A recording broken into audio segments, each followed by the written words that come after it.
Cuffs are off, man. Get right. Too many left in these leagues, but I ain't gonna leave. I'ma get right. Get right. Down to the bottom and scratch it for all the. Hey everybody, Adam Rank here. What's up, everybody? It's Marcus Grant. This is AJ Dillon of the Green Bay Packers. I got to give a shout out to y'all at Get Right Fantasy. If you are not subscribed, what are you waiting for? You want to lose your league? Our league. Check out the Get Right Fantasy Network. You got to get right with the Get Right Fantasy Network. Best of luck with your podcast. Appreciate the support. And you're tuned in to watch my boys at Get Right Fantasy Network. Get you right. Enjoy the show. But I tune in every Friday. Strategies provided, I will lock in every way. So go and roll your sleeves up. Yeah, go roll your sleeves up. And I'm getting down, cause I roll my sleeves up. And I'm getting right, cause I roll my sleeves. What up? What up? What up, world? Welcome to the Get Right Fantasy Network. I'm Mike Herrick, aka Classic Mike, and tonight I'm here, as always, with my good buddy Kendall from the Fantasy Football Tavern. How you doing, brother? Hey, brother, I'm doing good. Happy to be with you this fine Friday night. Yes, sir. I'm excited. I always wait. I can't wait for Friday night. It's always my favorite night of the week. So last night we started off week 8 with the the Vikings at the Rams. We're going to give our quick reactions in a minute and go through the good, the bad, and the ugly.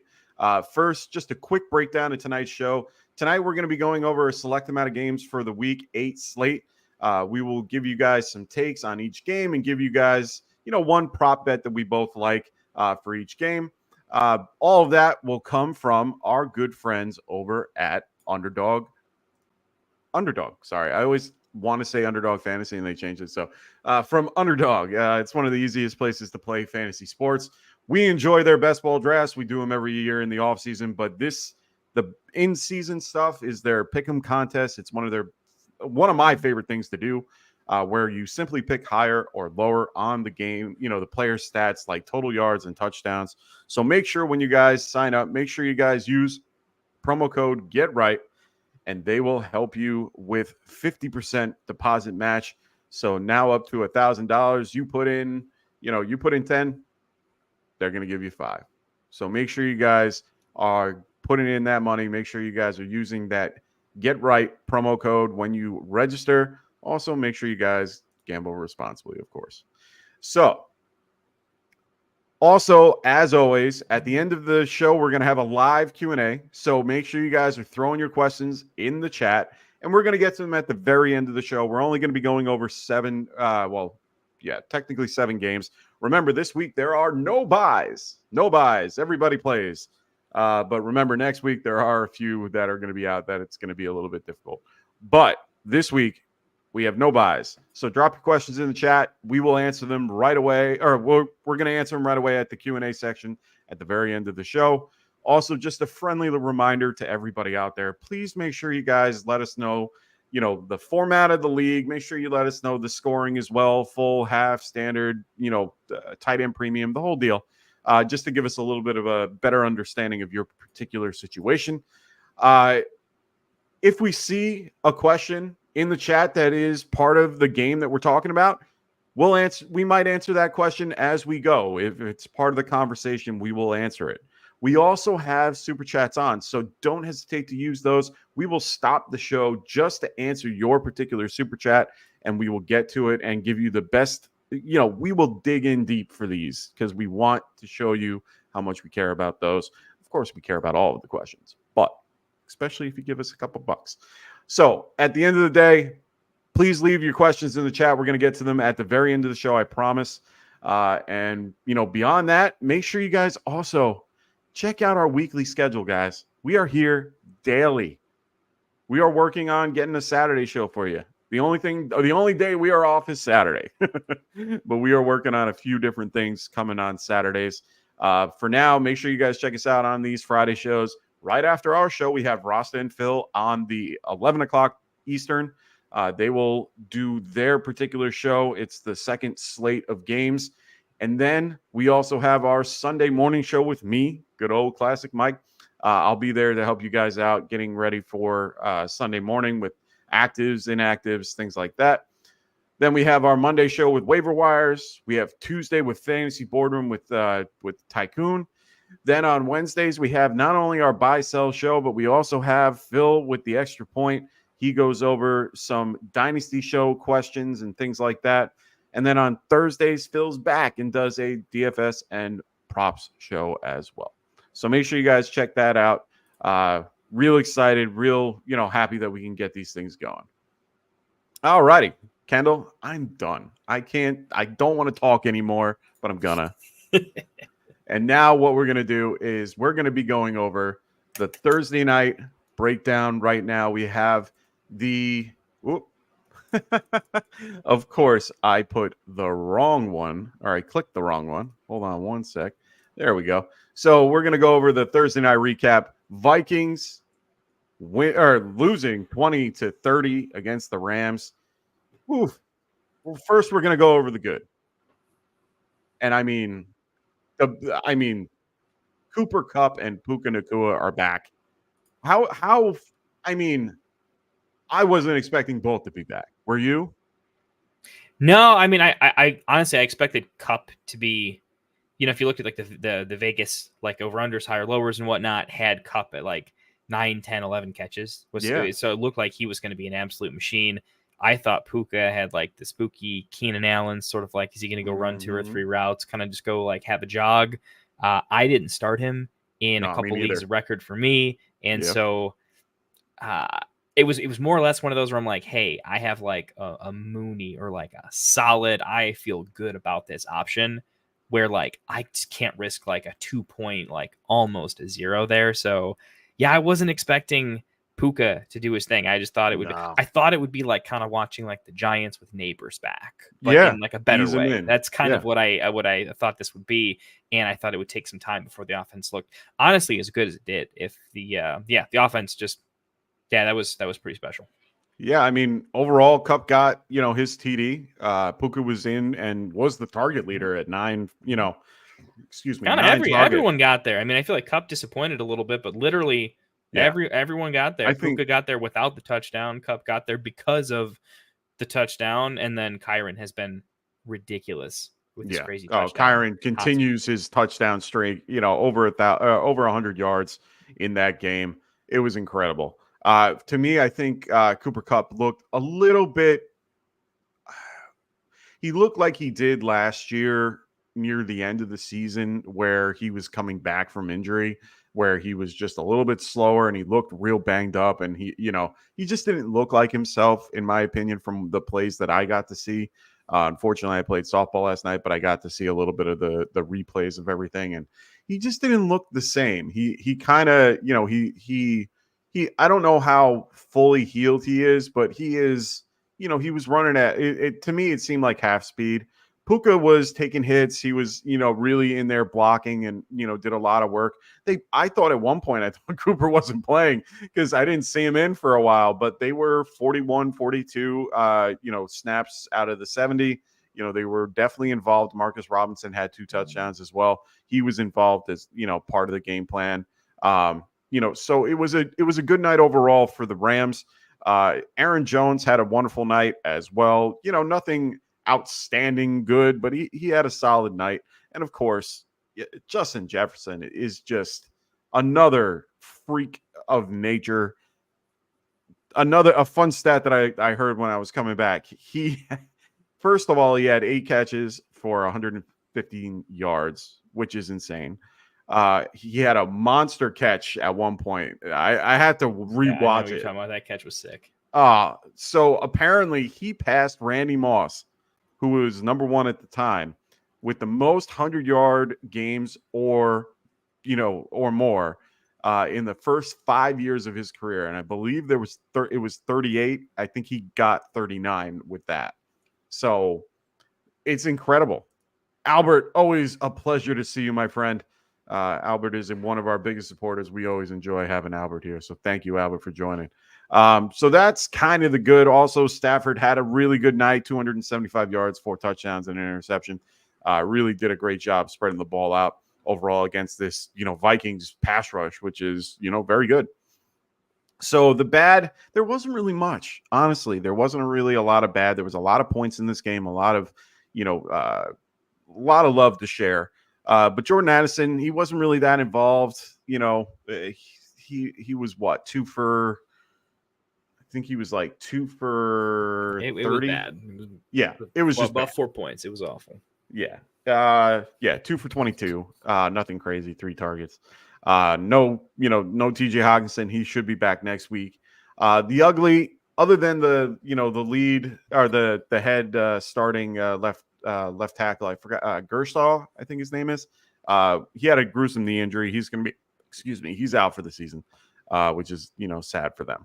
So other than that, I mean, was there anything crazy that you saw from there, or is that kind of touch everything? I mean, I feel like it's probably worth mentioning that like the Vikings offense started off extremely hot. Yeah, they did. Yeah, but they really petered out at the end. I can't tell if that's just good coaching that they figured it out, because on paper the Rams have an awful defense, and I really thought the Vikings were going to be able to do more than what they did. I thought Addison was in a pretty decent spot here. I thought that if the idea was just take away JJ, he's in a nice spot where like TJ's not back yet. I would have expected him to get more involved. And so seeing his usage the way it was pretty disappointing. And I think for me, it tells me that, hey, like this was a smash spot for the Vikings, I think, in a couple ways. And like JJ definitely got there. Darnold definitely had a good game. Like could have been better, but absolutely you felt good about the production that you got for him. Oh yeah, it's just disappointing that Addison, I think, like right now JSN looks a lot more valuable in your lineup than Jordan Addison, because Jordan Addison looks like he's more like Xavier Worthy, but even less consistent, which really puts you in a bind. And so Addison was probably a guy you were just starting to flex again and are really upset about it. And I think that's probably the biggest lineup discussion here is like, what's your confidence level in Addison going forward? TJ Hawkinson just got activated today because of that injury, so he's probably going to play next week. I don't think I'm playing Jordan Addison. I think he's a player that because of this game, he's flipped me a little bit towards, I think I need to see it first before I'll do the other way, where there's some players where I'm like, I will let them disappoint me forever and I will always give them a shot. Like Garrett Wilson, for instance, is kind of that guy for me in many ways. Addison is not that guy for me. There'll be better days, but that was telling for me. And TJ, we'll see. That kind of, it scares me a little bit for TJ. Hopefully TJ back in the lineup opens up the offense a little bit. It sounds like they're a team that still wants to get their tight ends involved. We've seen a couple names show up, especially in the tight end, the touchdown sheets. So really looking forward. The Vikings are a team I'm looking forward to watching next week, probably more so than this week, but because of this week, I want to see if their offense can level up one more gear and we were talking about them as like potentially a very elite offense, but really it was a lot of their defense. Their offense just was good enough, but it was a lot of their defense. They're staying. I want to see them win games with just their offense. I don't know if they can get there. I think my bet is actually I'm going to take the unders in a lot of like rest of seasons for the Vikings in my head mentally. That was the note I think I'm taking away from this game. And the Rams, this is what they're looking like when they're like Stafford putting up 4 touchdowns and the 2 wide receivers are kind of banged up going up against what should be a really good defense. So they just beat the crap out of a really good defense. And they should get even better and healthier. So I'm kind of definitely looking at Rams a lot more. Like when I look at DFS lineups up and coming, I think I want to target the Rams. I think I'm really looking into that a little bit. Puka might be, he was a trade away target for me. I think he might be flipping into someone I might be thinking about a trade for at some point here. But yeah, good game. It was nice to have a Thursday night football game with a lot of ramifications, a lot of fantasy relevant implications. And I think it was mostly good. We've had a lot of bad news, specifically with injuries. It was finally one where we got guys back and they performed. So that was really, really nice to have. Yeah. For sure. I mean, honestly, it's one of those things where when I was watching this particular game overall, like you said, good defense versus the Rams, you were like, oh no, this is going to be, one of the worst. You got to remember, against blitzing teams and against, really heavy blitzing teams, the faster guy, the guy to get the ball out quick is the guy that's going to do well. And Stafford is that guy. And this offense is basically quick slants. It's all this game, all that particular offense is pretty much quick slants, quick out, and find that receiver. And that's what they did. And they did very well doing that. So we'll see how that goes moving forward. So first and foremost, I'm going to do something out of the ordinary. Like I said, normally what we do is we wait until the end, but I can't not say hi to my buddy Patrick Lario right here going, yo, Big Blue, more like we got big blue balls. Nice. Giants fan in the house? He's Fellow longtime one of my Sunday morning guys who I absolutely love. He goes Zach Moss, McMillan, or Adunze. Ooh. Yeah, I love that he's throwing Rome in there, baby. I got high hopes. One of the things that I like to tell a lot of people, because I'm a big dynasty player for sure. You guys kind of know me and Phil as total dynasty degenerates. Typically, what you see with rookie wide receiver arcs is they get schemed. Their snap share goes way up, and they get schemed open looks after a bye pretty consistently. That's when you start to see the second half breakout. It used to be just year 2 breakout. Now you're starting to see it more as they're a little more NFL ready. And you do see that right after the bye week. I think right now Keenan Allen is good. They got him open. They got him his touchdowns. They kept him happy. He's not as talented of a player as Rome is, and is probably going to be. And I wouldn't be surprised if Rome, in a great matchup, if Rome doesn't have another big game similar to BTJ earlier, where he only have maybe 4 or 5 catches, but they were for a lot of air yards, putting up basically 4 or 5 catches, 100 yards, maybe gets in the end zone. I like Rome a lot in DFS this week, so just that's a name that you brought up that I know we're not covering that game. I don't think. Maybe we are. I got to look at that later on, but that's which game? The Bears. No, we're not covering the Bears. Yeah, so I won't go too much into it, but as the Bears truther. In this spot, it is really close. I have to give it to Jalen McMillan here just because I think he's going to get so much work and is already incredibly talented. Yeah. I like the offense. I think he's already a pretty good red zone weapon. So I like McMillan's floor ceiling combination better than Rome. Rome would be my second choice, importantly, over Zach Moss for sure. Definitely in PPR. Half PPR, maybe it's a little bit close, but Rome being a touchdown red zone specialist, I think probably levels that out. I think Rome has a good game, but Jalen has a better game. He has to get 6 or 7 targets, where Rome doesn't have to get that kind of work. Yeah, that's how I'm doing it. What about you? Yeah, I think I have to agree a little bit. They're both a little bit lower on my rankings. Zach Moss is a little bit right now. He's at a 60% share. We're actually going to be going over the Bengals in just 2 seconds.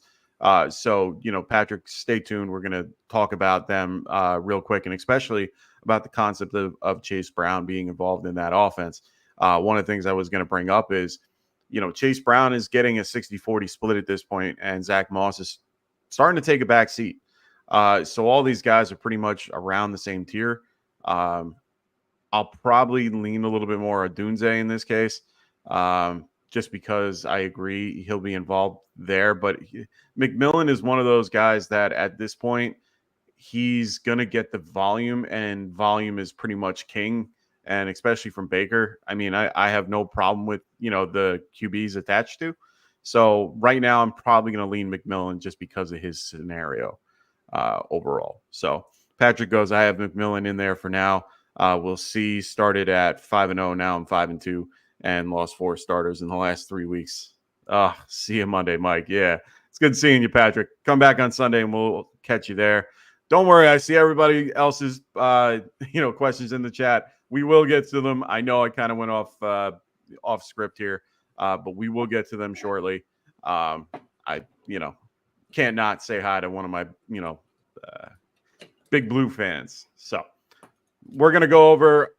We'll go over at least 3, and then I'll try to throw you guys in there. We'll see how that goes. So first and foremost, we're going to start with the Eagles at the Bengals. Bengals are favored by 2.5 points here. Over under is 47.5. Big injuries to know about. Dallas Goedert will be out for this game again. This is his second week being out with a hamstring injury. So, I would think that it's going to be in the next 2 weeks as well. So just be aware of that if you're a Dallas Goedert fan. T. Higgins was added to the injury report today with a quad injury. He is now questionable for Sunday's game. If anything, thankfully, this is a 1:00 game. So We'll be able to tell what's going on in this particular scenario early. So come back, watch, on Sunday, and I'll give you the actives and inactives prior to game time. There's a good probability he's either limited or out because I don't see this going well for him getting an injury prior to. So I would pretty much assume he's out. Right now, like I said, the thing that I wanted to kind of talk about a little bit was Chase Brown. What are your feelings about him? Currently he's RB29, weeks 6 and 7 when he's gotten the 60 to 40% snap share, in his favor. He's been a top 20 only week 6. He was running back 37 in week 7. Is he startable moving forward, or are you looking for better options at this point? I think I'm looking for better options, only because I like a lot of the better options right now in particular. Right, I'm able to pivot. I don't think I want to settle. I mean, is that kind of where you're leaning to, or? Yeah, I haven't found anybody that's worth it at that point. He's not anybody that I really think is viable right now. He's more of a bench stash at this point. And waiting for that right opponent. If I see him going against, the Panthers or the Bills or the Patriots or someone like that, or Dallas, I'm in. But if he's facing teams at the top like Kansas City or, the Lions or the Chargers, no, there's no point. So I'm not really on board with Chase at this point. I think I have to stay away from the running game right now for the Bengals and just stick with Joe Burrow and Jamar Chase and see how that goes. My next question for you, how do we feel about Jalen Hurts so far? He had 3 weeks without his starting receivers around him. He's currently QB 10 on the year. Now that things have kind of settled down and everybody's coming back except for Dallas Goedert, how do you feel, about the Eagles offense as a whole moving forward? Is there any key piece that you want other than Barkley? Or, do you think this offense is, worth investing in?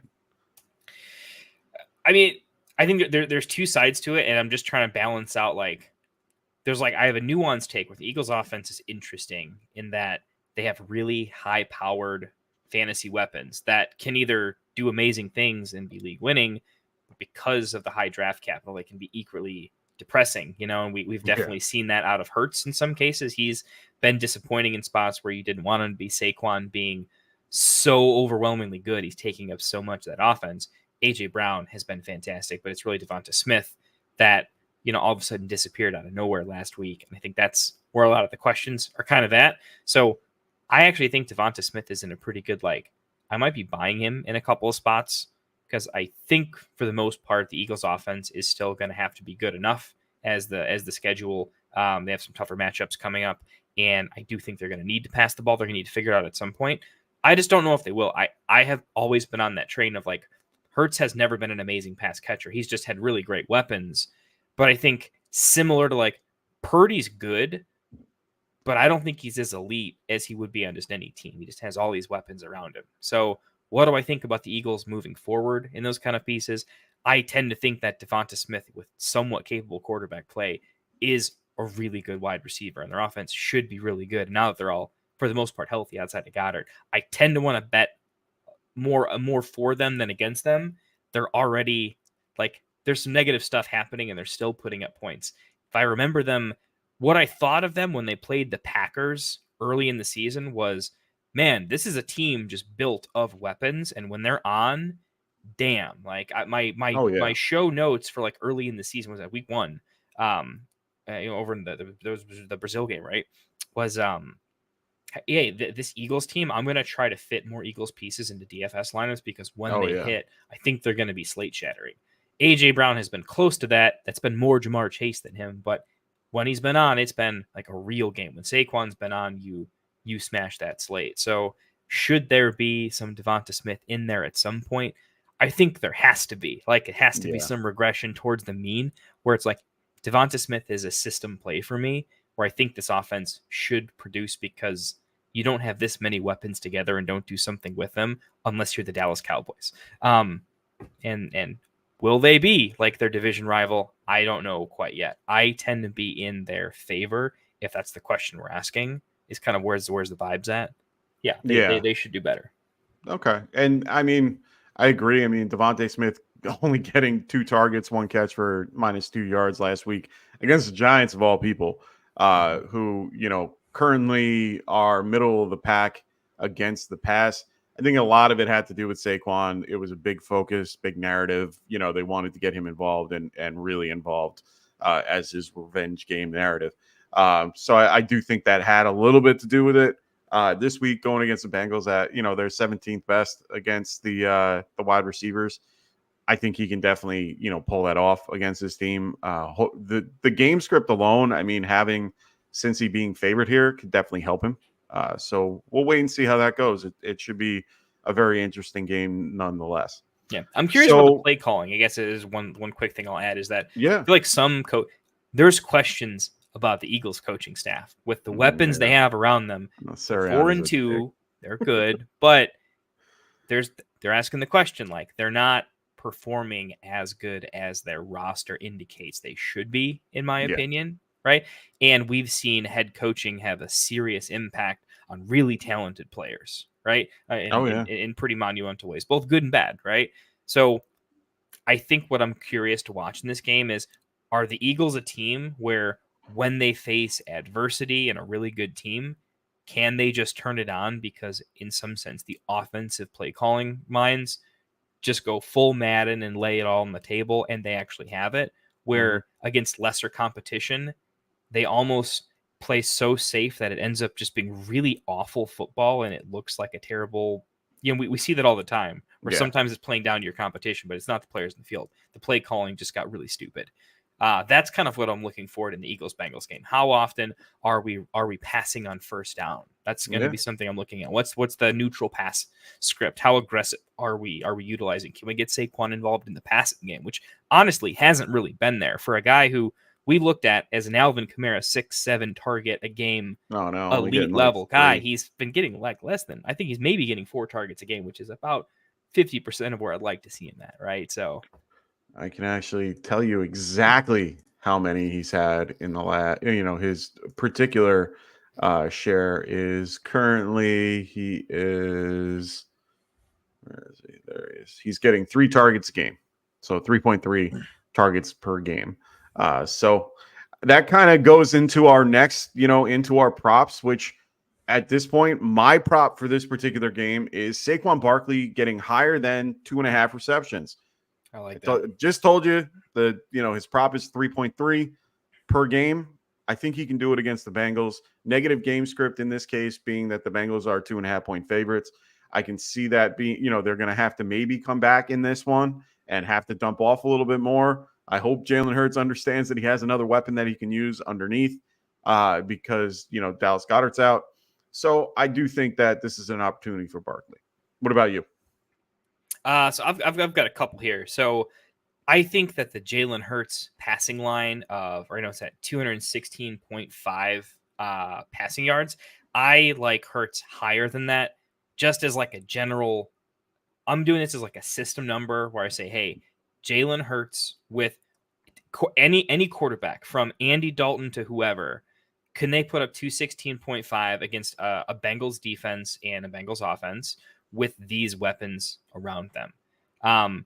Is Saquon running for like Derrick Henry level 150? Does that create some sort of like common floor where he gets below that a lot?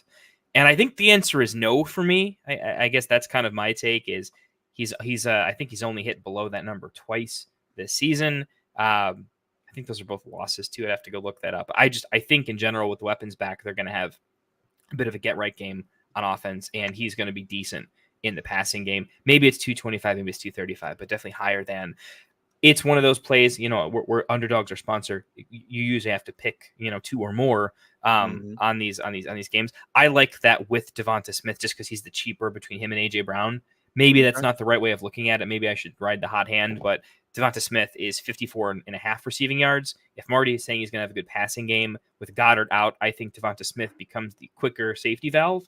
And I can see him like getting there relatively quickly, even if he has like a down game. If he just has a highly targeted game, but a down game, I think he gets there quite a bit One quick mention, though, and this is something I always want to ask you. I look at the Eagles and the Bengals as two pretty high-powered offenses, at least historically. Am I missing something when I see that the over-under is only It's 47 and a 47, half? yeah. That feels like, for me, I was like, what is Vegas trying to tell me that I am blind to in this game where how is this not a 51, 52 over-under like every Ravens game has been? Because the Ravens also have a really great defense. Yeah. So the over-under should be affected by it, and it hasn't. Which one of these teams has an elite defense that I'm missing? Like the Eagles are good, but not elite in my opinion. The Bengals are okay against bad teams. I don't look at them as elite defense. What am I missing? So they've had 2 weeks that are above 30. Everything else has been below. No, 3 weeks that are above 30.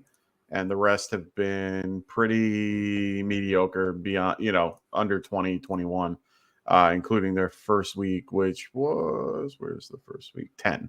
So, I mean, they had roughly half their games below 20 points. So that's probably why. I don't know exactly why. I didn't go through all the Eagles. But, maybe that's part of it. Injury, Dallas Goedert, that's a big part of it probably. T. Higgins, most likely going to be out for that one. That probably lowered it a little bit. So there's, it kind of stayed. It opened at 47.5 and it's at 47.5. So it's pretty much where they think it is. So everything's been pretty much the same for this game overall. So we'll wait, we'll wait and see. Hope maybe that will change moving forward. But, it will definitely change on Sunday. Maybe sprinkling the over on that one, I think is what I'm saying. Maybe. Yeah. That's a good one.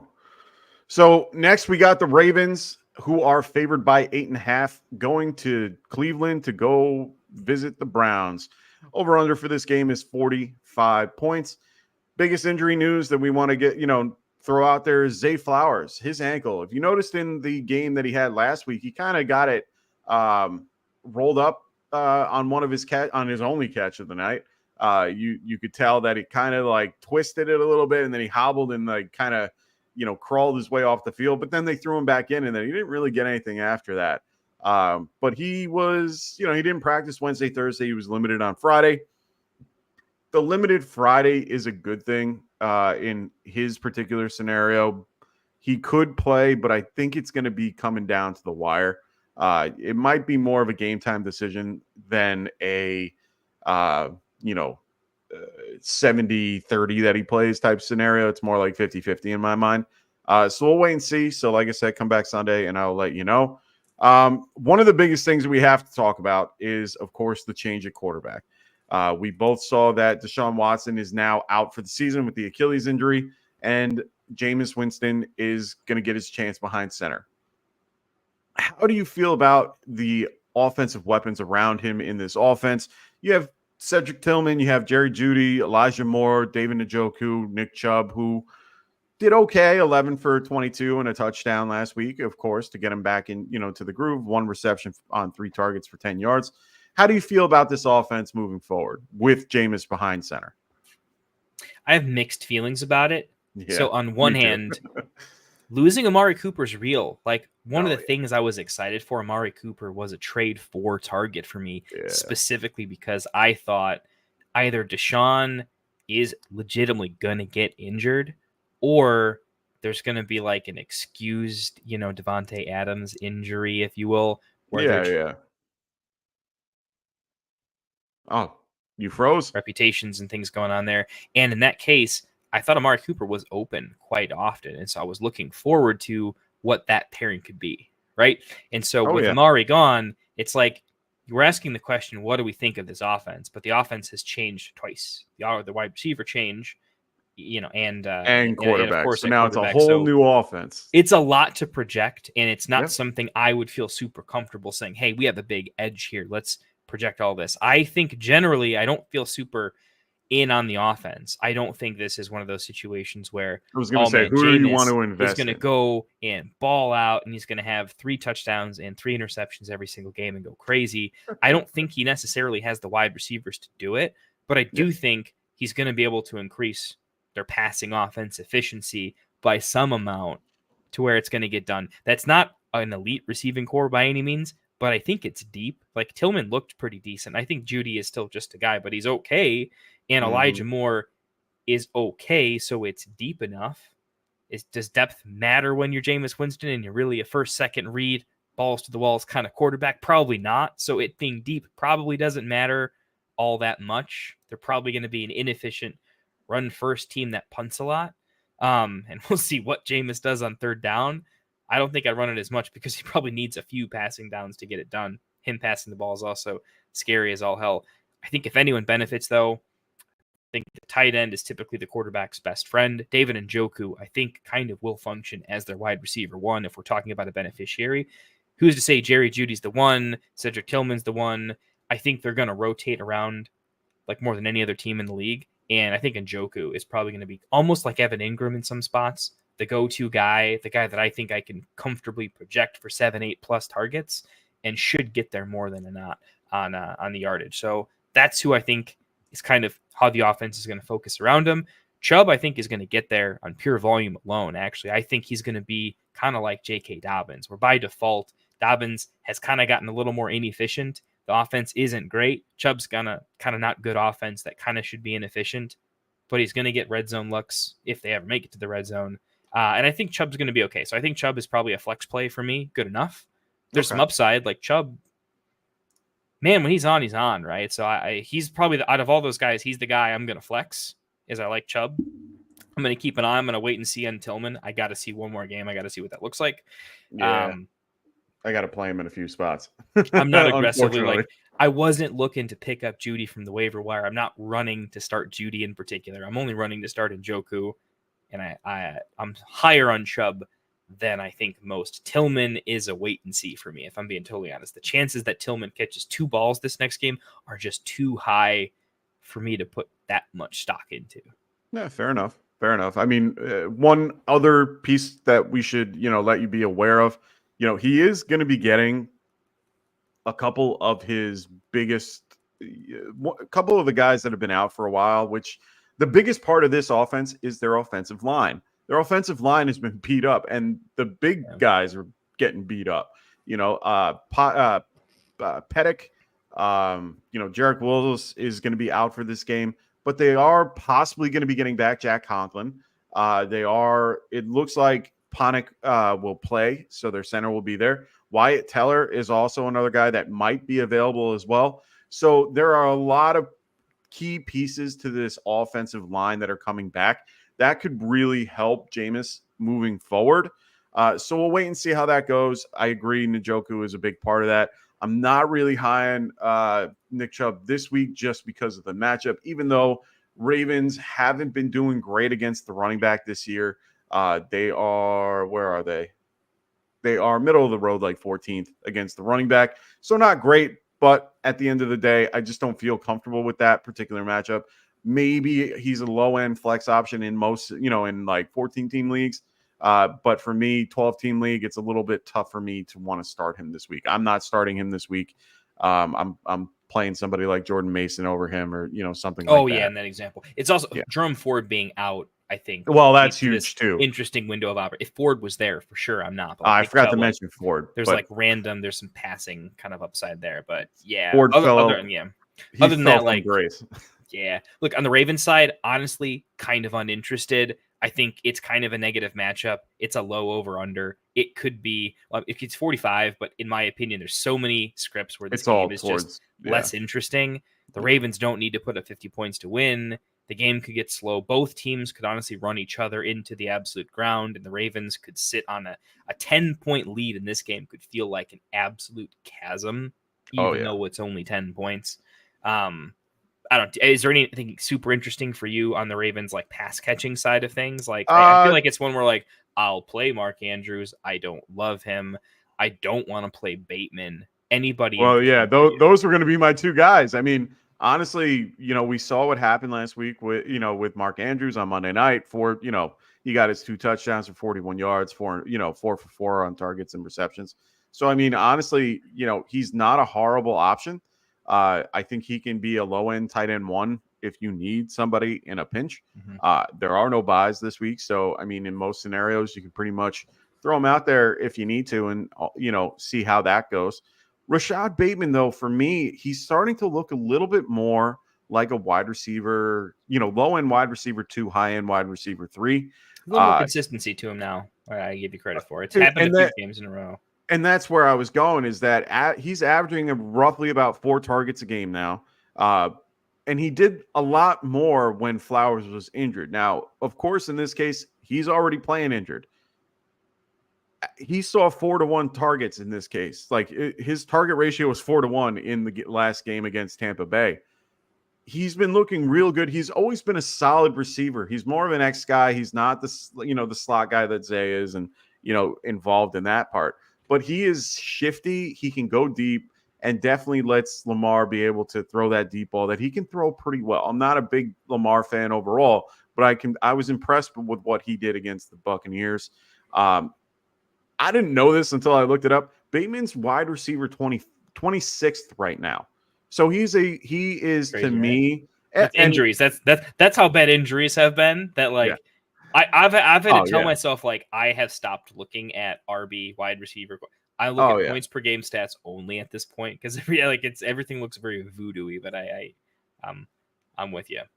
And I do like this question, Tyler. So thank you for bringing that to my attention. And this is a good start-sit question for this particular scenario. Get to this, Are you going to be, would you start Dell, Shakir, Coleman, or Bateman in this particular scenario, grouping of people? We had Dell last week give you a goose egg.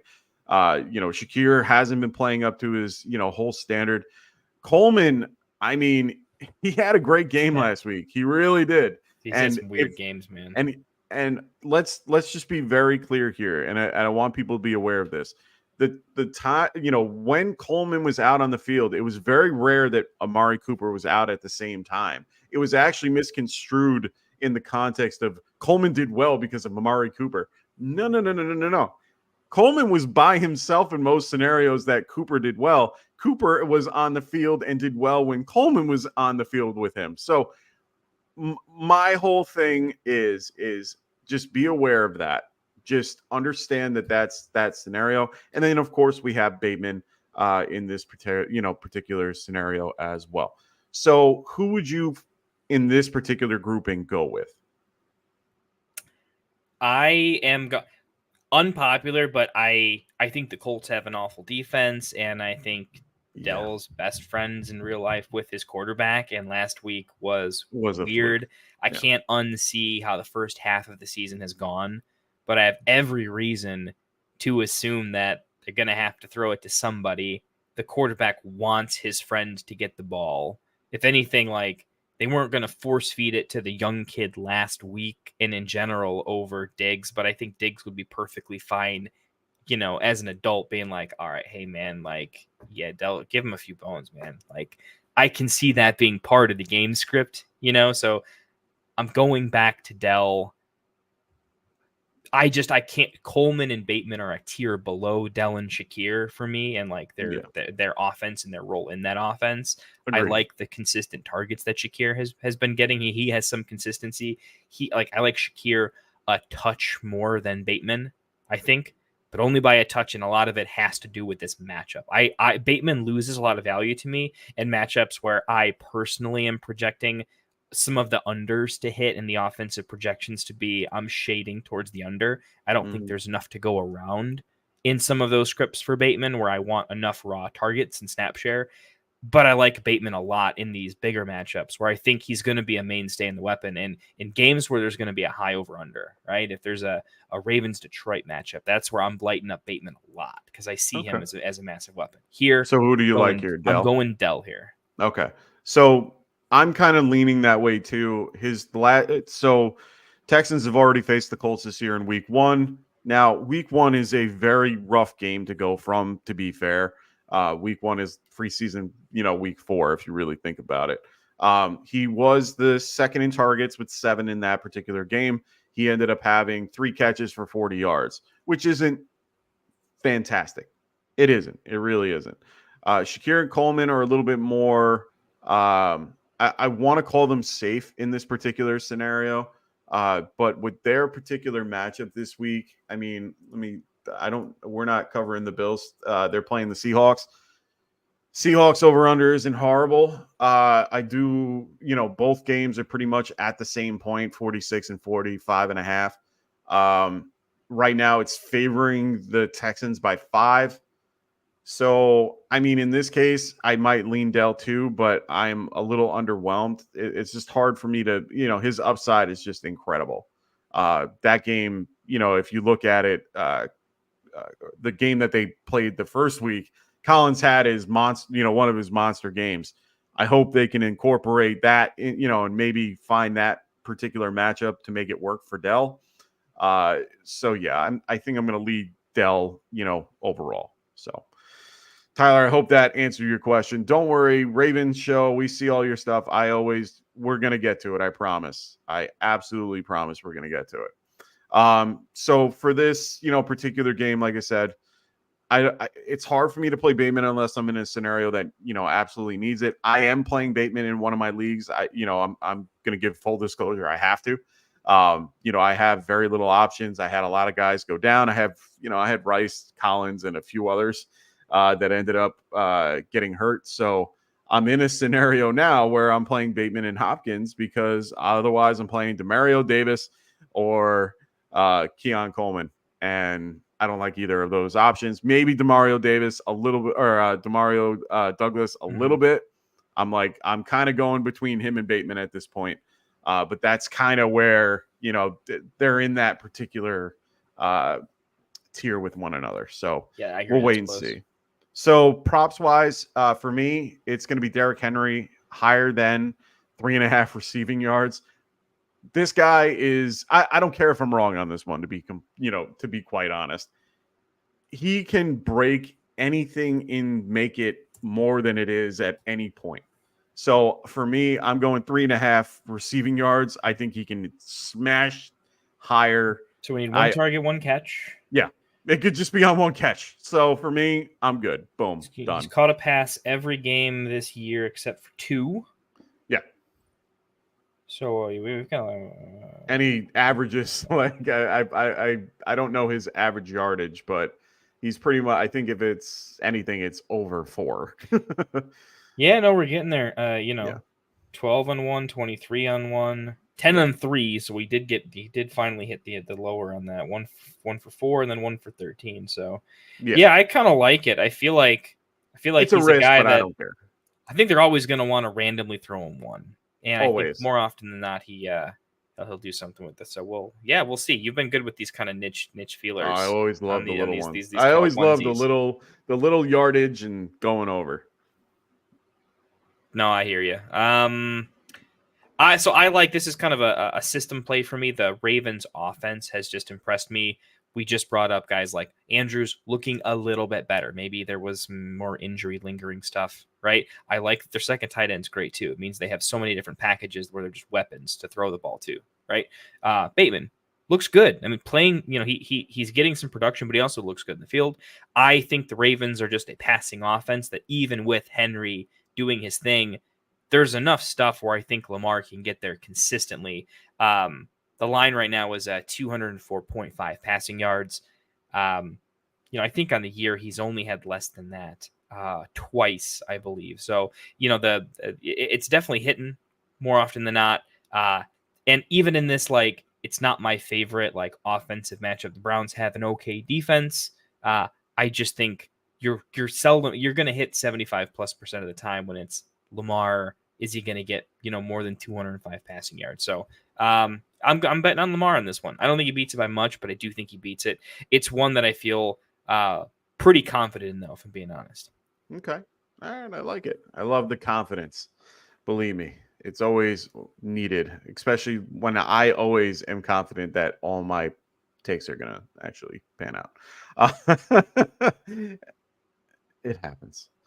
I hope it does. So in this case, let's move forward to the Tennessee Titans going to Detroit. Detroit is favored by 11.5. Over under is 44.5. I mean, to be quite honest, this game is probably we're not going to talk a ton about this game. It's a very simple concept. Play all your Lions, none of your Titans, except for Tony Pollard. That's all you can really do. Biggest injuries to kind of know about, which there really aren't, other than Will Levis at this point and his shoulder injury. We won't know more until game time, but it's looking more and more like he won't play. I think he was already ruled out, if I'm not mistaken. I didn't really, full disclosure, I didn't really look to see if he actually did. But the biggest news is Jameis Williams is going to be out for 2 games, so you're going to be missing him this week and week 9 with this 2-game suspension. And, of course, the departure of DeAndre Hopkins going to the Kansas City Chiefs, which is huge. So now that Hopkins is in Kansas City, who do you see being the lead receiver going forward? Is it still Calvin Ridley, really, or could you see others step up and take their place? Guys like, Chig Karakwe or Nick Westbrook-Akine? No, it's still Ridley here for sure. It's just, is there any upside to the offense? Are they full last They're going to be behind. Panthers? Are they, they could, they're vying for the worst offense in the NFL, which is saying something because there's some pretty bad offenses in the NFL. Ridley's to the point to me where it's like, is he like me still trying to force feed Jalen Polk to work? It's like, I like him in Dynasty, but it's probably just not going to get there in redraft right now. Like, not yet. You gotta let it ride, right?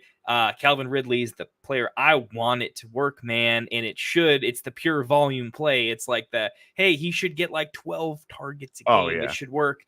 None of them are catchable. The only thing they have going for them is they have a decent run game. I don't think there's enough there. In league winning teams where I hit right on my flexes, like I am actively not trying to play Calvin Ridley. There's plenty of lineups where we know where we're at, where it's like, I'm sure we'll answer a lot of start sits where it's like Ridley will be in the mix.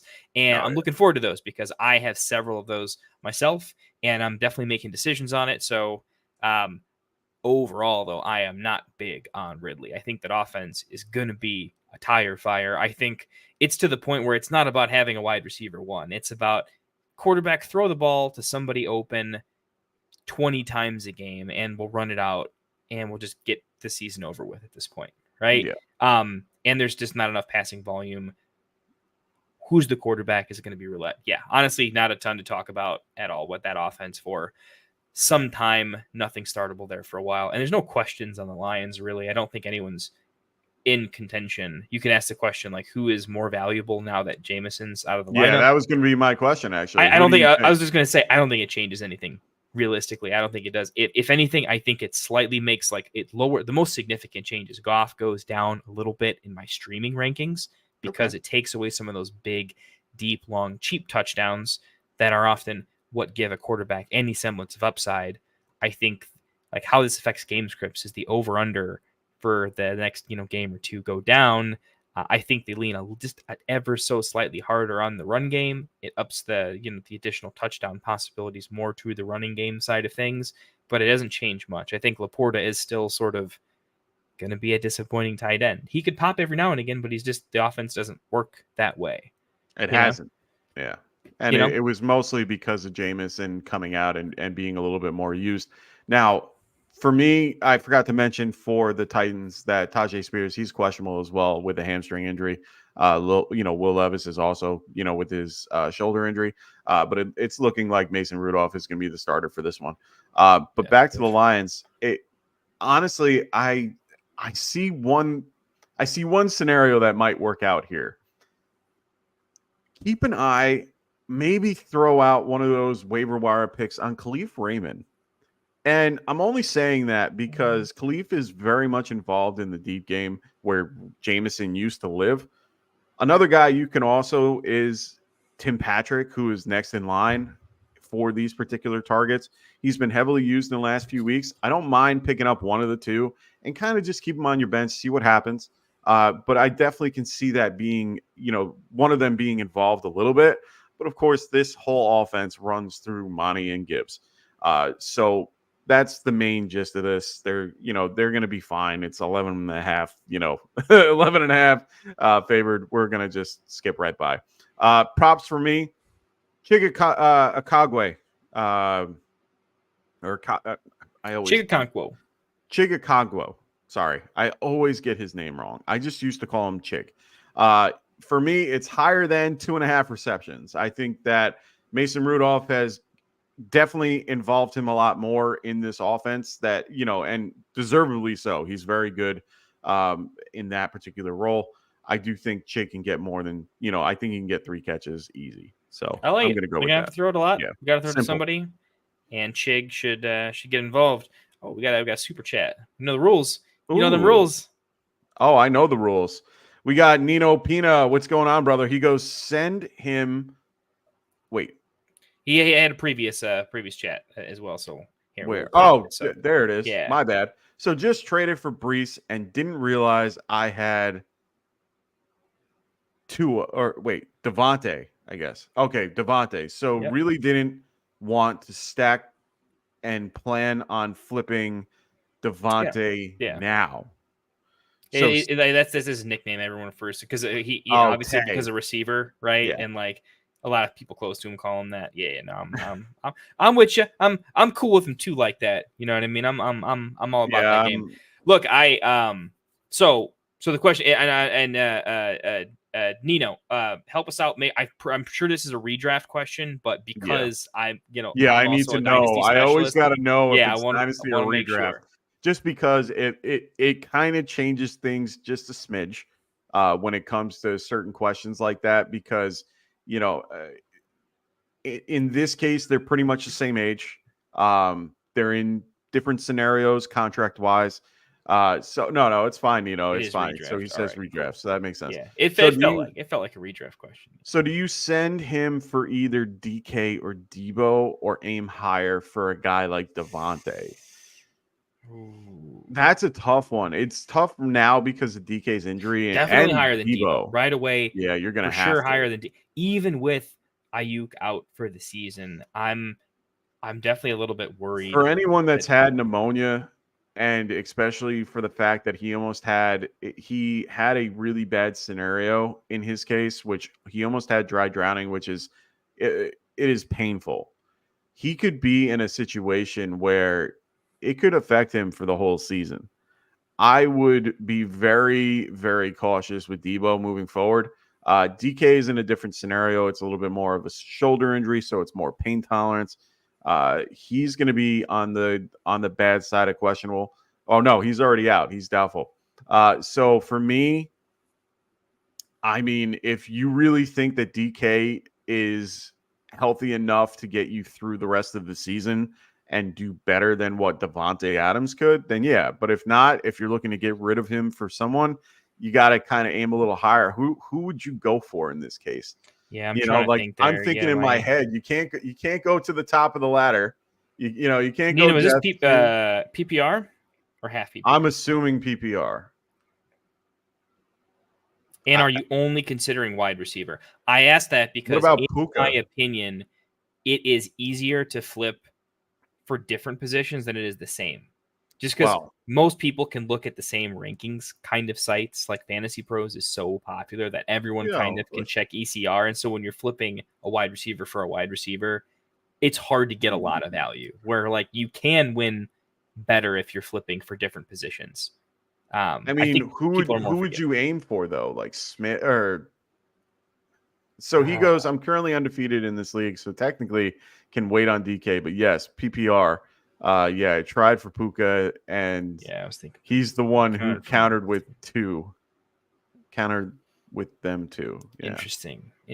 My thing with DK is I'd like that DK has this crazy upside case, right? But at the same time, Devontae Adams playing with Aaron Rodgers, there's also a big narrative that like so high. Devontae Adams could be like Devontae and Garrett Wilson could very, very easily become Cooper Kupp and Puka Nacua. You have an aging veteran quarterback, former MVP. Like these are very similar situations, right? Like 100%. I see a world where they're both very productive and the overall passing touchdowns just kind of end up skyrocketing for the Jets because it's just too much damn talent, and Rodgers and him have such a ridiculous connection. How do you feel I think you got to aim higher. Like I like the upside. How do you feel about Drake London? You're not going to get Drake London. Drake London owners is too high on London finally doing his things. I don't think you're getting Drake London. I'm trying to think if in his situation, Nino, you're undefeated. So you can wait a little bit. You can target someone who's definitely going to hit a little bit later on. I'm thinking, do you go after Nico Collins? Well, that was going to be my other guy, Nico Collins, Neighbors, but I think Collins is too high now. I think Collins, even though he's been out for the 4 weeks, when he comes back, everyone's going to want him. I don't think he took too much of a. Would you do it though? Like, do you like that trade to begin with? Even if you could get it done. I prefer. I'm that high on Adams, where I'm like, dude. What about Neighbors or like DJ Moore? Neighbors owners not giving him up. There's just no way you're getting it done. You're going to get laughed out of the room at that. DJ Moore. I was thinking Brian Thomas Jr., but that's too low. I would try for DJ Moore. Yeah. I do like DJ Moore, but that's actually a good one. DJ Moore, because some people are still like off the Bears, where I'm like, Caleb's looking pretty good. And he's looking a lot better than I thought he would. DJ Moore is Caleb's guy, not Rome. Yeah. Like, they have that thing. Yeah, that's a good one. I would try DJ Moore. Nico, I'm almost like Devontae might even be higher than Nico for me. And because you want those extra weeks. Sorry. It can't happen. Only because there's so many weeks with Nico. If it's purely waiting till he gets back, Nico's honestly, at the end of the year, everyone's going to have at least. You always have to factor in two games not playing. I can't keep fading Nico. Yeah, it's like, dude, go. It's hard. You can't do it. I'm sorry. Like, it's at the point where Nico Collins is the number one receiver at this point. Oh, well, sorry. Let me put him at 4, because you can't really put him at 1, because JJ and Jamar are definitely up top. You could have some. Conversations about CeeDee Lamb and Tyreek Hill. He's around, and even Amon-Ra. So he's pretty high up there for me. Honestly, CeeDee Lamb owner's not going to do it. You can't do CeeDee Lamb. That's why I didn't mention him. Would you do it for Marvin Harrison? No. Too low.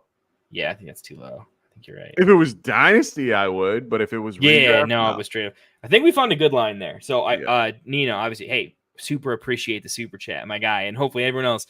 We're going to go as deep as we can. We're going to pull out all the rankings and give you as deep of a dive as we possibly freaking can on these. So you guys are giving us like real life, like if you're going to go send an offer, we're going to go try to put one together for you. So I like going for Nico. I don't mind going for, I don't mind going more. And he's saying appreciate those options. I definitely could try Nico, but maybe even more plus.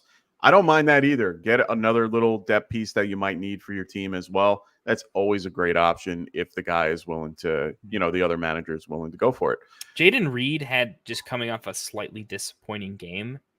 I'm not there yet. You think Adams just over Reed for sure rest of season right now? I'd have Adams over Reed, yes. Yeah, that one's it's close. It's close. It's so well. We're going to talk about that particular game actually in 2 games. I'm going to ask you about Jaden Reed in a little bit more, so don't worry. We're going to get into that conversation shortly. But just let's finish out the Lions here. I had Chig at 2.5. Rasta like to remind me, call him Chig Smith. I thought that was funny. Yeah, there you go. And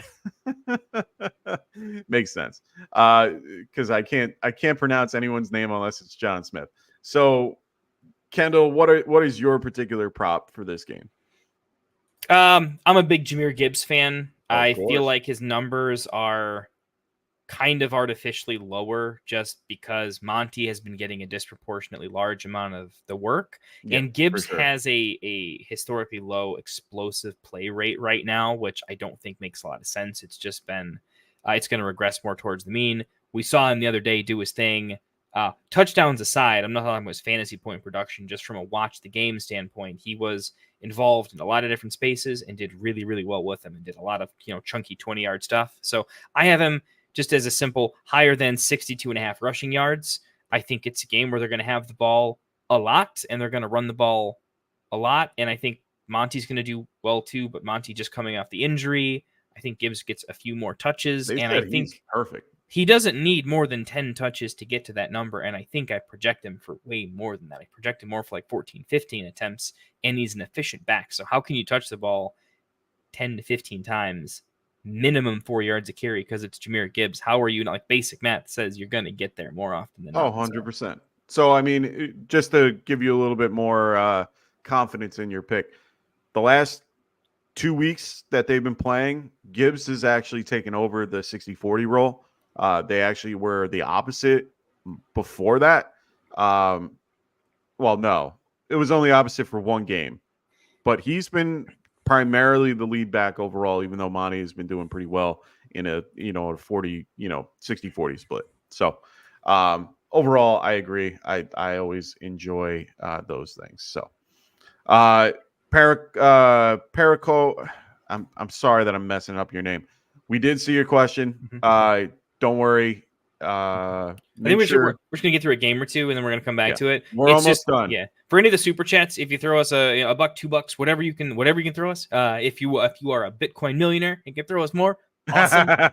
we have bills to pay here. We're hopefully trying to just make rent over here. We're just trying to prioritize anyone that has limited time. If they super chat us, we're gonna drop everything and dive super deep. So if you have a really pressing like trade question or something where you might think it might be worth a couple bucks to really go deep dive, definitely let us know. Otherwise, I think we're every 3 to 4 games we're going to stop, answer everyone's questions, clear the board, and then keep on going. I mean, we're pretty much we have the live Q&A at the very end. So if you're new to the channel, we do our live Q&A at the very end of the show. We're going to break down all the games. We're currently on our 3rd game, if memory serves me right. But we should be flying through the rest of these games as we go. So don't worry. Stay tuned. We're going to get to them as soon as we can. If your question involves something that we're going over at this, particular minute during the game, we'll definitely bring it up. But like Kendall said, we do have super chats on. So if you want us to stop the show and dig right into it, we will. Just throw us a super chat and we'll get to that. So let's move right along to the Colts and the Texans. So the Colts are going to be visiting the Texans in Houston. Texans are favored by 4.5 points. The over-under for this game is 45.5. Injuries for this, just to, be aware of, Jonathan Taylor is coming back from his ankle. He's a full go. He's completely off the injury report. So he will be ready to go for this particular game. Next is Michael Pittman Jr. His back. He's good. So what ended up happening during the week is he did not practice on Wednesday. He got a full practice in on Thursday, and then he went and did not practice on Friday. So everyone got a little freaked out.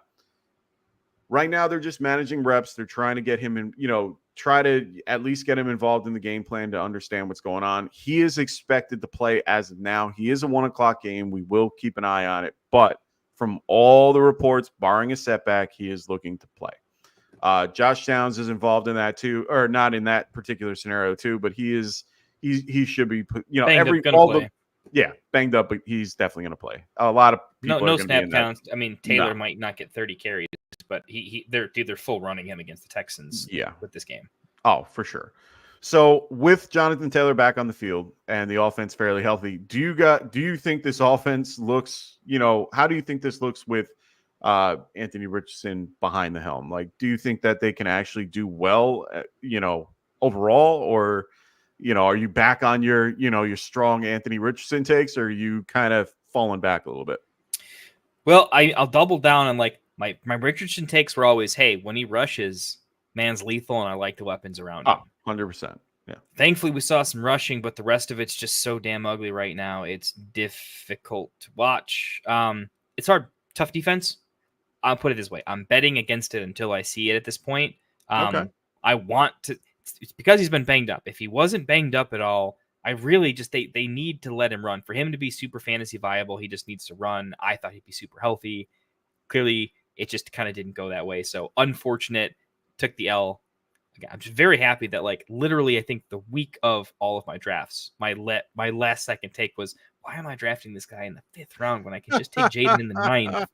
And maybe he's 5% worse at worst. And so I pivoted, and I have so much less in redraft. I've got decent amounts of Richardson in Dynasty, and I'm riding till I die. But in redraft, I have almost none of him, and it feels so bad saying that because secretly I'm dude, I'm killing it with Jaden, and I have almost no Richardson, and a bunch of people bought him. Well, unfortunately, Jaden's going to be out this week most likely, even though I'm not playing him. That's too risky. But speaking of Anthony Richardson, look, better days ahead. They're going to have to run them later in the season. Just do what you got to do to get it done. I like that their good players are playing. Downs changes that dynamic for them quite a bit. Is going to be good. Texans have a good defense, but I certainly think they're beatable. I hope they're good enough to pressure him into running the ball a little bit. But overall, I'm not betting on the Colts. I'm finding other options other than Downs this week. I think if he's close, like I would start Downs. He's not like off the board. I might find other options, but Downs is definitely startable. 80 Mitchell's for sure not playing. Pittman, I'll play if I have to. I like Pittman more than Downs, but only by like a hair, and I'd prefer not to play either of them until I see this offense do something a little more interesting, I guess, personally. I love Taylor. I think Taylor's going to bring a nice dynamic to that offense that helps, but I probably have to give it a week. That's at least what I see on the Colts side of the ball. I don't know. What about you, or you want to move on to the Texans? I mean, honestly, this is going to be a tough matchup for Jonathan Taylor right now. The Texans are 4th best against the running back. If you're going to beat them, you're going to beat them through the air. So hopefully Pittman gets a little bit more involved, or they involve Taylor in the passing game a little bit more than they have in the past. Alec Pierce down at the 1 yard line. Alec Pierce down at the 1 yard line. Taylor. Yeah. That's kind of hoping. That's kind of my hope at this point. Maybe we'll get an A-Rich rushing touchdown. Maybe he'll vulture Taylor once in his life. Maybe a few. But yeah, other than that, it's not much to really talk about with this offense. I'm not a big Anthony Richardson fan overall. I do think in real life he is a below average quarterback that has the ability to rush and get out of the pocket and so on, but his decision making is still questionable. His ability to get the ball downfield, he has a cannon, but it's one of those it's kind of like having a cannon that can you aim it perfectly, but it kind of goes left every time. So it's one of those things where we want to kind of wait and see a little bit more. But now that they have all the pieces of this offense ready to go, this could be a really scary offense moving forward if they can get everything together. I think what I wanted to talk about for the Texans is kind of what we talked about 2 minutes ago about Tank Dell. We saw that, we all thought once Nico Collins went down that, Tank Dell would take command of this particular offense. But honestly, it's been Diggs that has been taking this role over. He's been 11, since Collins went down, Diggs is 11 for 14 receptions on targets, 100 yards and a touchdown. Tank is only 7 of 13 on 57-1 through weeks. He's getting doubled, basically, or worse. Or they're just cutting everything out. And Stroud's getting about 5 fantasy points a game too. Yeah, well, that's part of it is because they're not involved. Collins is a difference maker that I don't think people understand. I think they're still kind of, he came so quickly into everything with Stroud that I don't think people understood who he was prior to that. He had great stats, great ADOT stats prior to all this, and he was really good.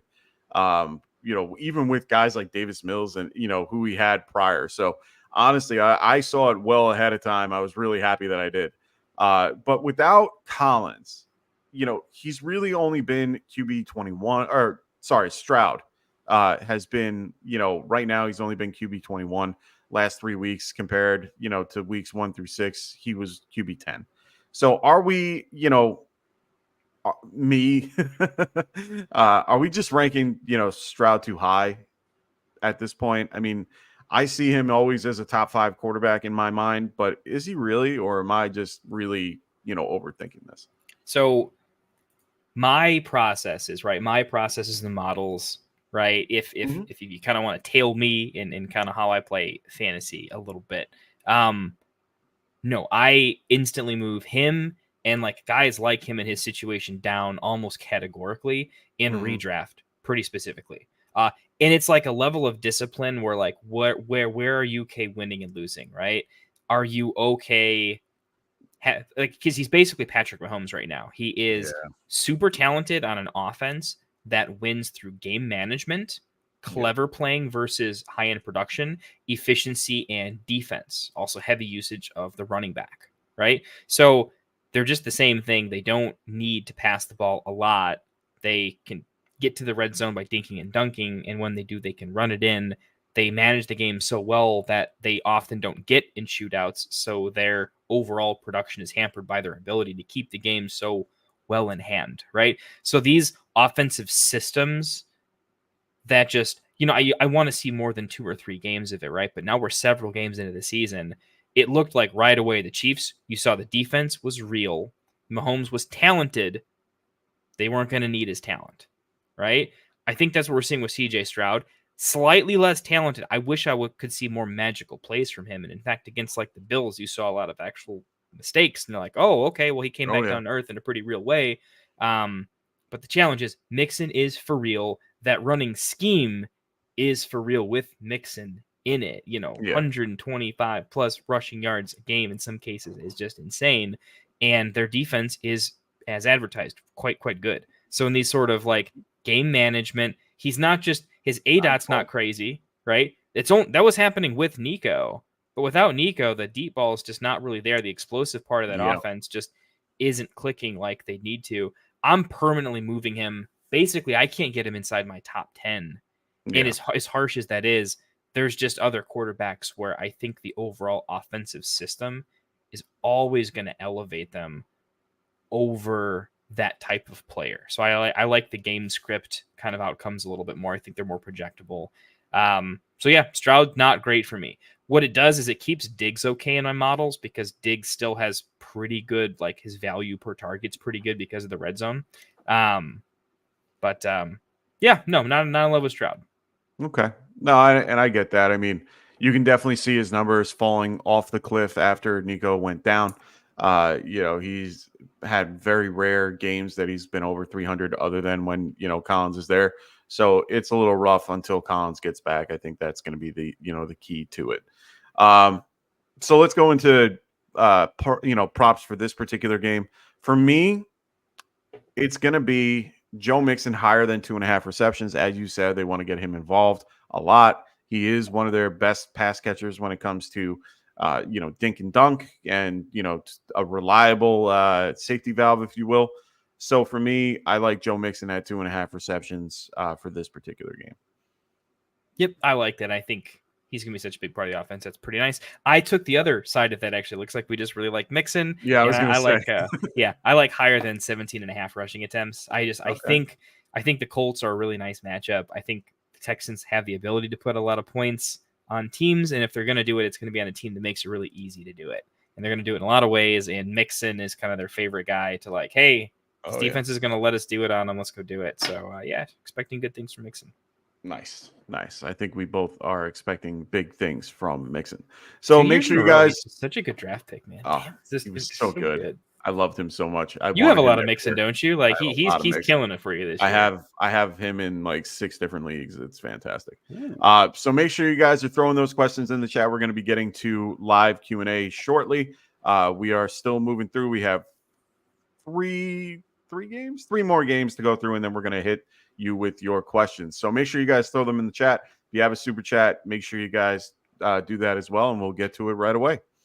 So let's get into the Packers going to visit the Jags out in Jacksonville. It looks like the Packers are favored by 3.5. Over under for this game is 49.5. Right now, the biggest news is Travis Etienne is currently hurt with his hammy. Game time decision, it looks like.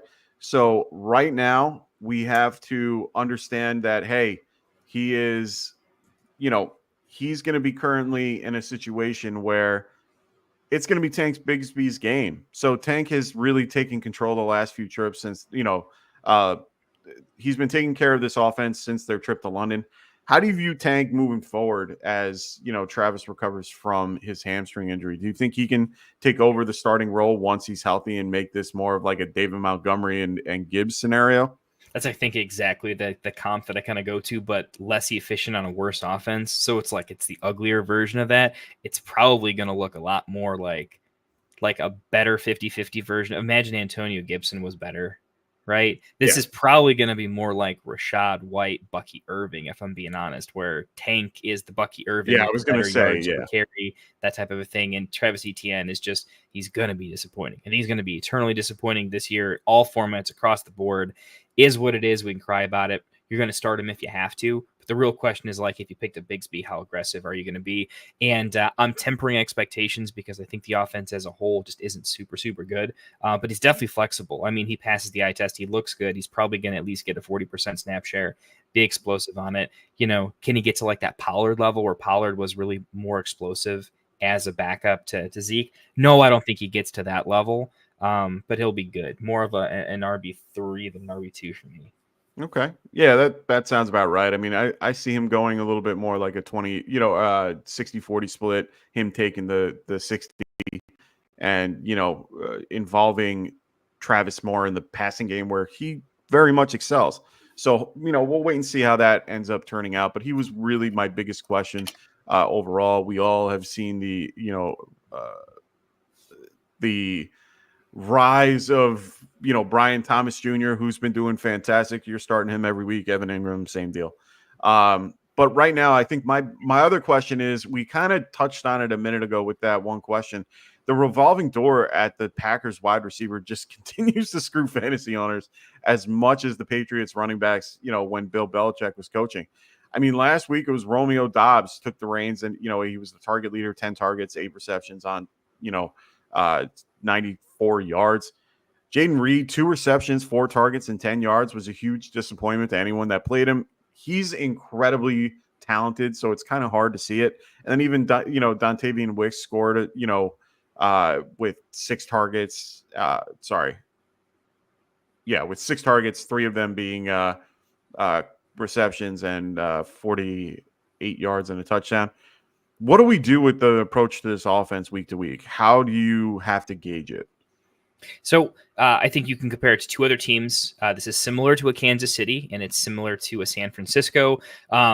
High-end quarterback play, but the real key here is just a lot of mouths to feed, which leads to good production, but it gets spread all over. So it's inconsistent, but the overall offenses are, I want to own pieces on this team, but occasionally they're frustrating. Closer to KC, because honestly, I think Jordan Love is closer to Mahomes in his talent than he is Brock Purdy. I do think Love has elevated in terms of what I've seen on the field.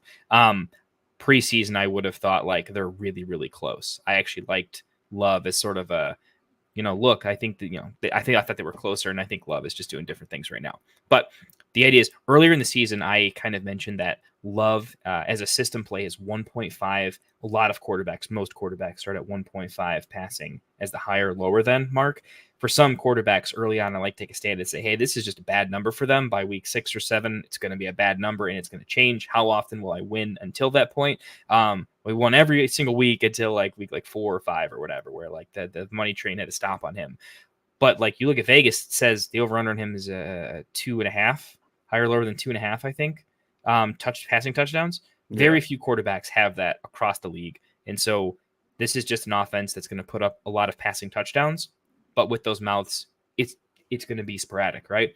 What this boils down to, though, in this case, is it's like we don't have a lot of names to talk about because you're still just always starting Reed. It comes down to Christian Watson. Do we really want to talk about him? In my opinion, no. I'm not talking about him until he's worth talking about. He's just not there yet. He's more of a DFS play, but he's too expensive. So it really just comes down to like Dobbs. It's you haven't been starting Dobbs. And earlier in the season, I would have said, no, there's better spots than Dobbs. Great offense, but he's not a big part of it. We called that right. He was averaging maybe like 9 fantasy points a game. All of a sudden, he does the squeaky wheel thing. He has a couple huge games. It looks more consistent. There were 2 things that were big to me. One, multiple touchdowns means you're clearly the big red zone look. That's big in an offense that I just said puts up a lot of passing touchdowns, and he's a red zone weapon, right? And then the second, factor to kind of think of there is he got 10 targets, right? And they were catchable, more first read targets than they were. So going forward, you're always starting Reed, and Dobbs is a high-end flex play for me right now until someone gives me something else to look at. Wicks, honestly, I don't even want to talk about right now. Yeah. If he was going to break out, we probably would have seen it right now. More of a best ball play than someone that I want to actively get into my flex. He's going to score some touchdowns. You'll never be able to predict it. His floor is just too good. It's too bad, sorry. We go aggressive for guys like Wicks on the waiver wire, and we don't want to drop Christian Watson because the juice is there.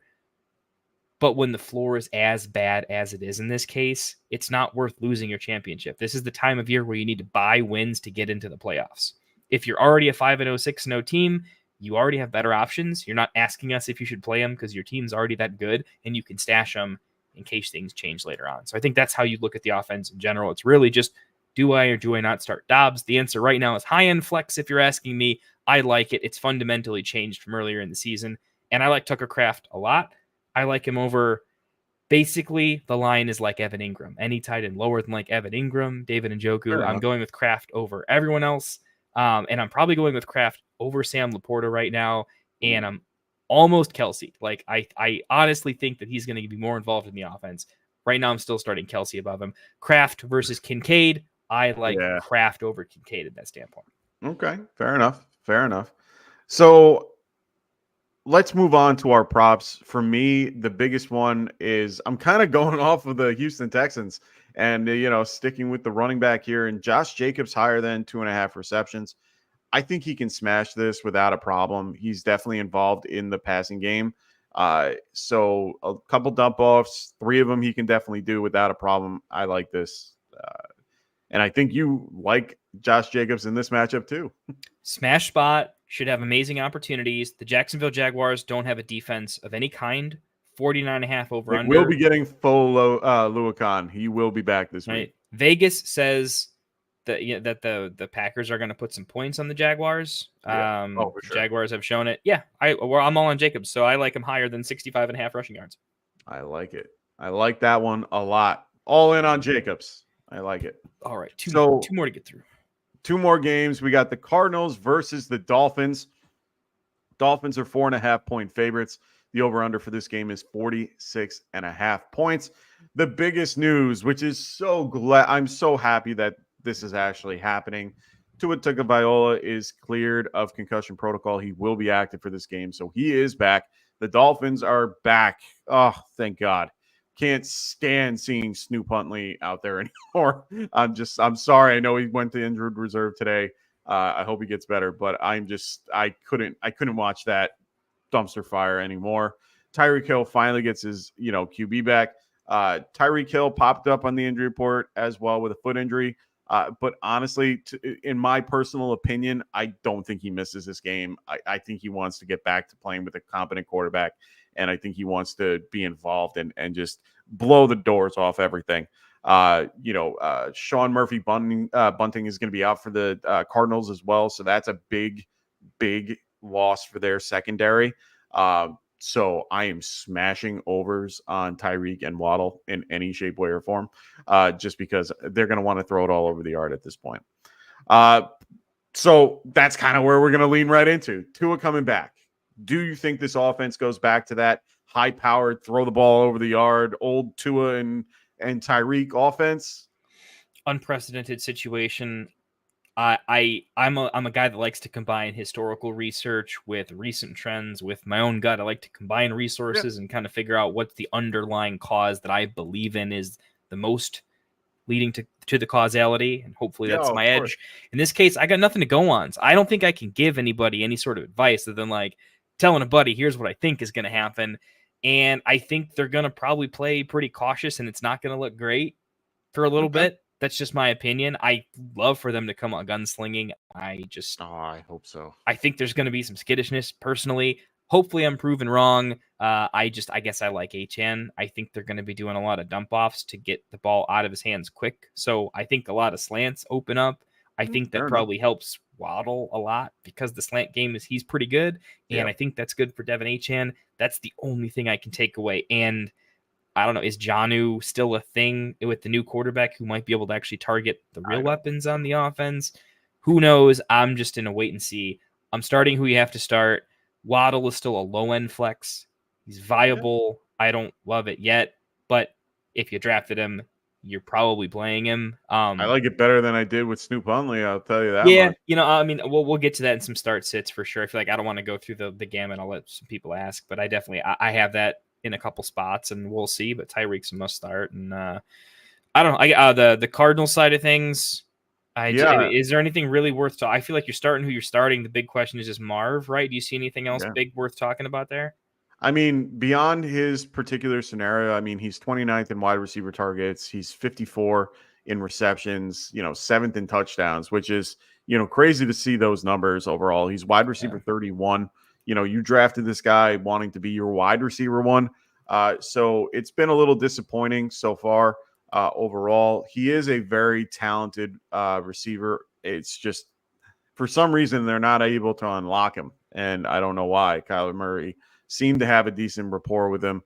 So hopefully that can change. But how do you feel about it moving forward? Is he someone you're playing every week, or is he someone that, you can kind of go, I got someone better. I got I'm somebody better. I'm not going like he's not a rest of season guy for me. He's generally, there's two things I'm looking at with him when I'm looking to play. One, I'm taking it week to week. I'm actually looking at what's the tail behind the snaps, right? Yeah. I don't want to just box score check him. You got to do your homework when you're analyzing a guy like Marv Oh, and making 100%. a decision. So I don't have him a lot in redraft. I thought where he went in redraft was suicidal. The cost was just obscene. Like, he's a rookie wide receiver.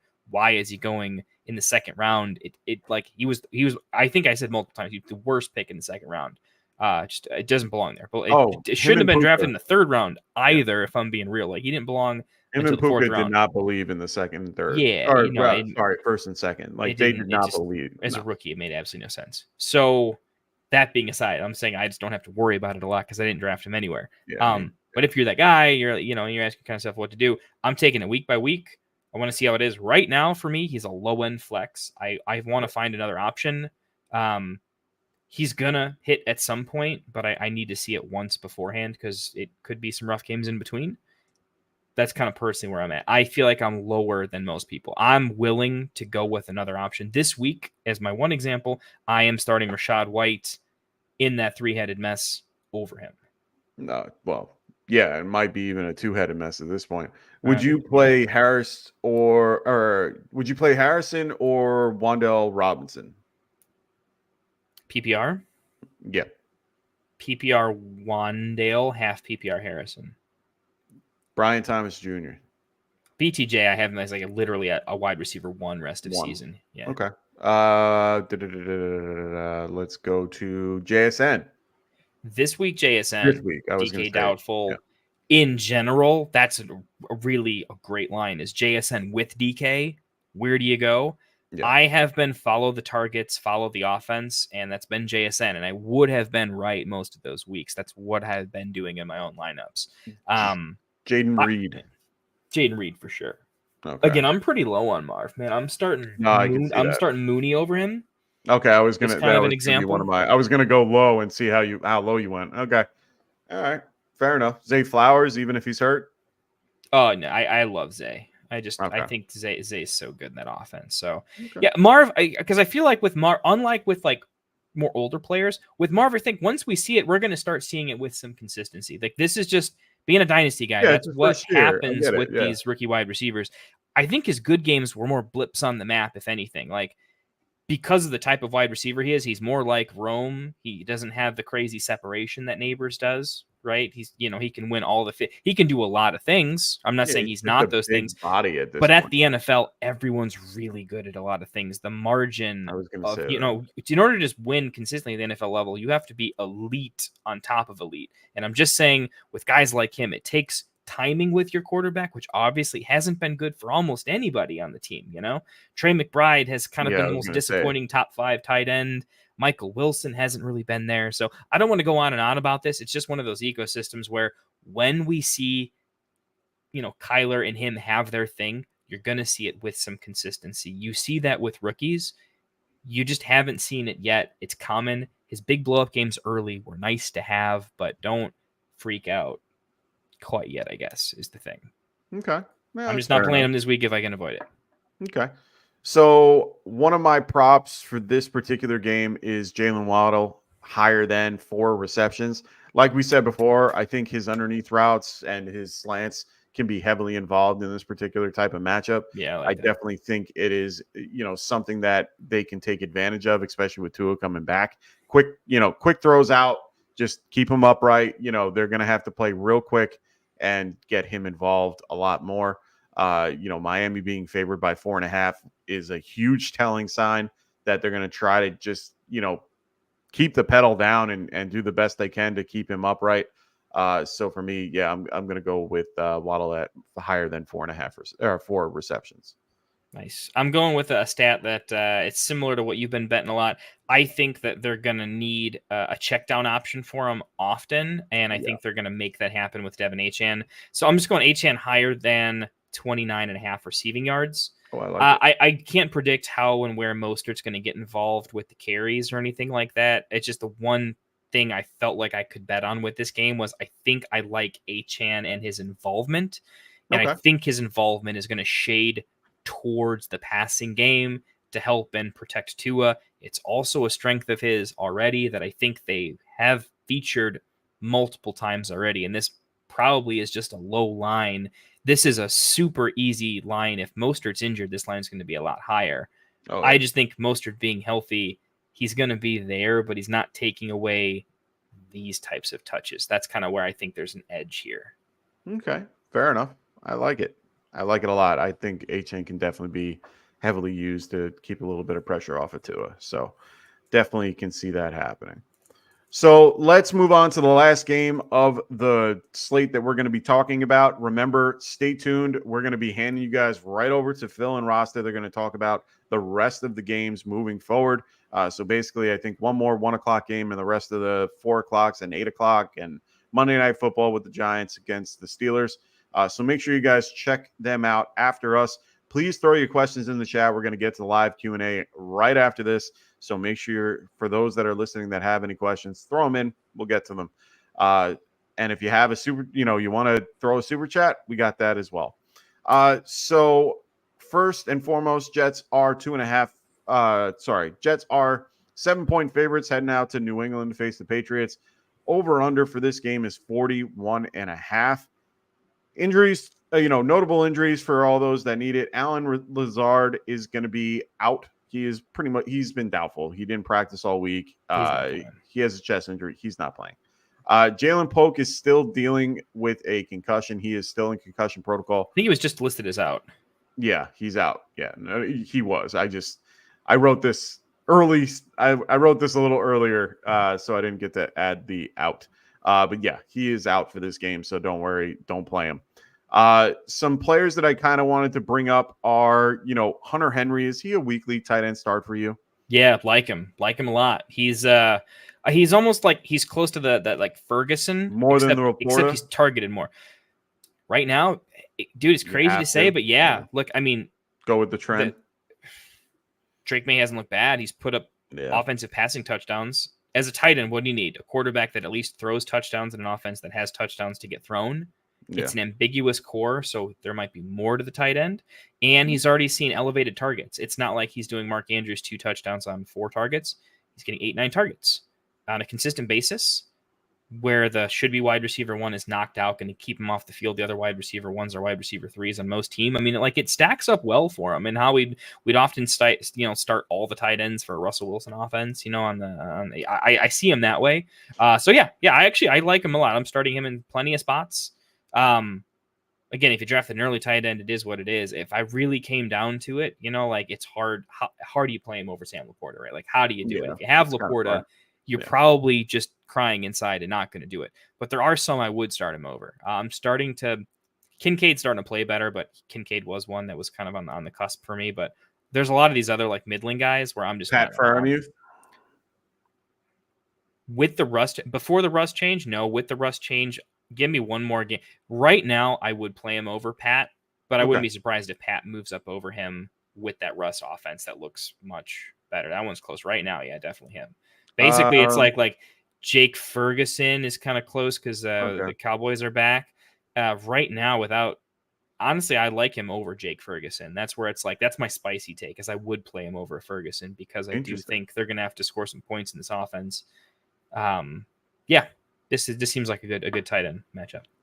So the other part of this offense that I wanted to talk about was Demario Douglas. How are you feeling about him? I know he had a really good game, then he had a really crappy game because of an illness and nausea and all that stuff. So he was barely on the field. But how do you see him moving forward now? Hopefully, he's definitely healthy at this point. Hopefully, how do you feel about him moving forward? Good, not great. I'm usually a fan of I like the rookies because I like but their upside is like real.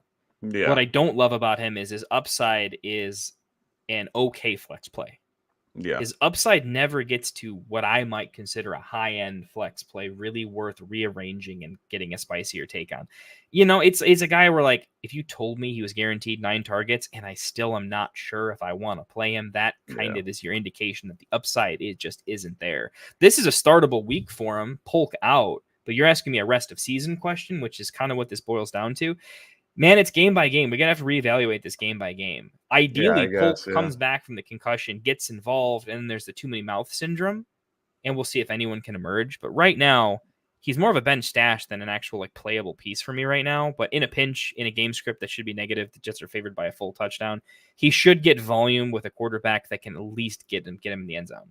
Yeah, I mean the hard part for me is the matchup against Gardner. Yeah, it's not a great matchup. That's why I like the tight end in this matchup is because I like if Sauce shuts down the wide receiver, maybe tight end's the only place left to go, and then Ramondre should be good.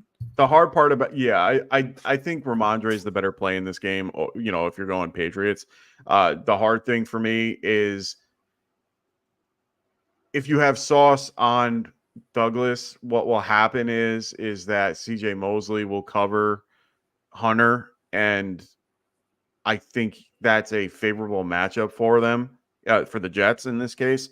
So it's one of those things where you got to just kind of, stay open for it. I do like DeMario as, a volume guy, but he's averaging 5 targets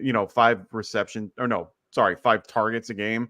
And if he's averaging only 5, that's not great. He's gotten 9 in a few different scenarios here and there, but when at the end of the day you're only averaging 5, that's not a great sign. I wouldn't be surprised if the Jets defense was legitimately like hurting people last year. They got some vibes, right? Things are feeling in the right direction. Like, it also wouldn't surprise me if this was one of those guys. The Patriots are 1-6, are kind of awful. We always thought their roster as a whole was kind of bad, and they still have a rookie quarterback, a rookie with some moxie, a rookie that I in particular like. Yeah, you like him, yeah. Still a rookie against a really damn good defense on paper. And I think he might get the shit kicked out of him. And there's a chance that like the Jets as a defense puts up one of those 30 points from a defense. They had how many touchdowns? Yeah. That's within the range of outcomes here. So yeah, we're not firing up too many of the Patriots. I'm going to go off of that particular take and actually give you my prop. My prop for this is Drake May lower than 242 passing yards passing combined and rushing. I combined them both.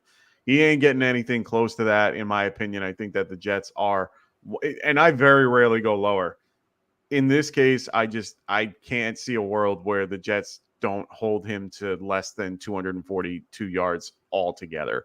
So yeah, I'm going to go with that. If he hits that, it's because there was like a 45-yard touchdown pass in the fourth quarter. That gets you over by a yard. Going into the waning moments of that game, I don't see a way. That or the whole offense being sick, 2 minutes, or the defense being sick prior to the game. No. Yeah. And interesting enough, that's one of those weird bets where I'd be like, if it gives me if I can cash out for 85% of my winnings in the fourth quarter, I probably would. Yeah. I like this to be a panted get right game for the Jets for many, many reasons.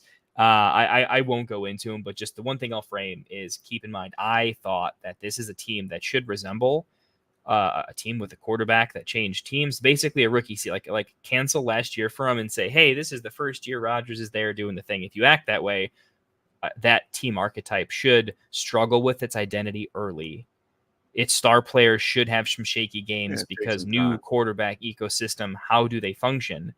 And as they progress, the studs and talent should emerge as the chemistry gets better, ideally. Mm-hmm. Usually coaching plays a huge role in that. In this case, that was what put them really behind in the curve.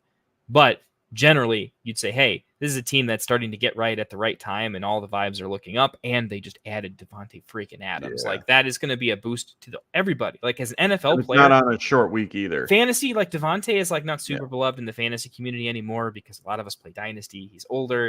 He's going to be moving down in rankings. It is what it is.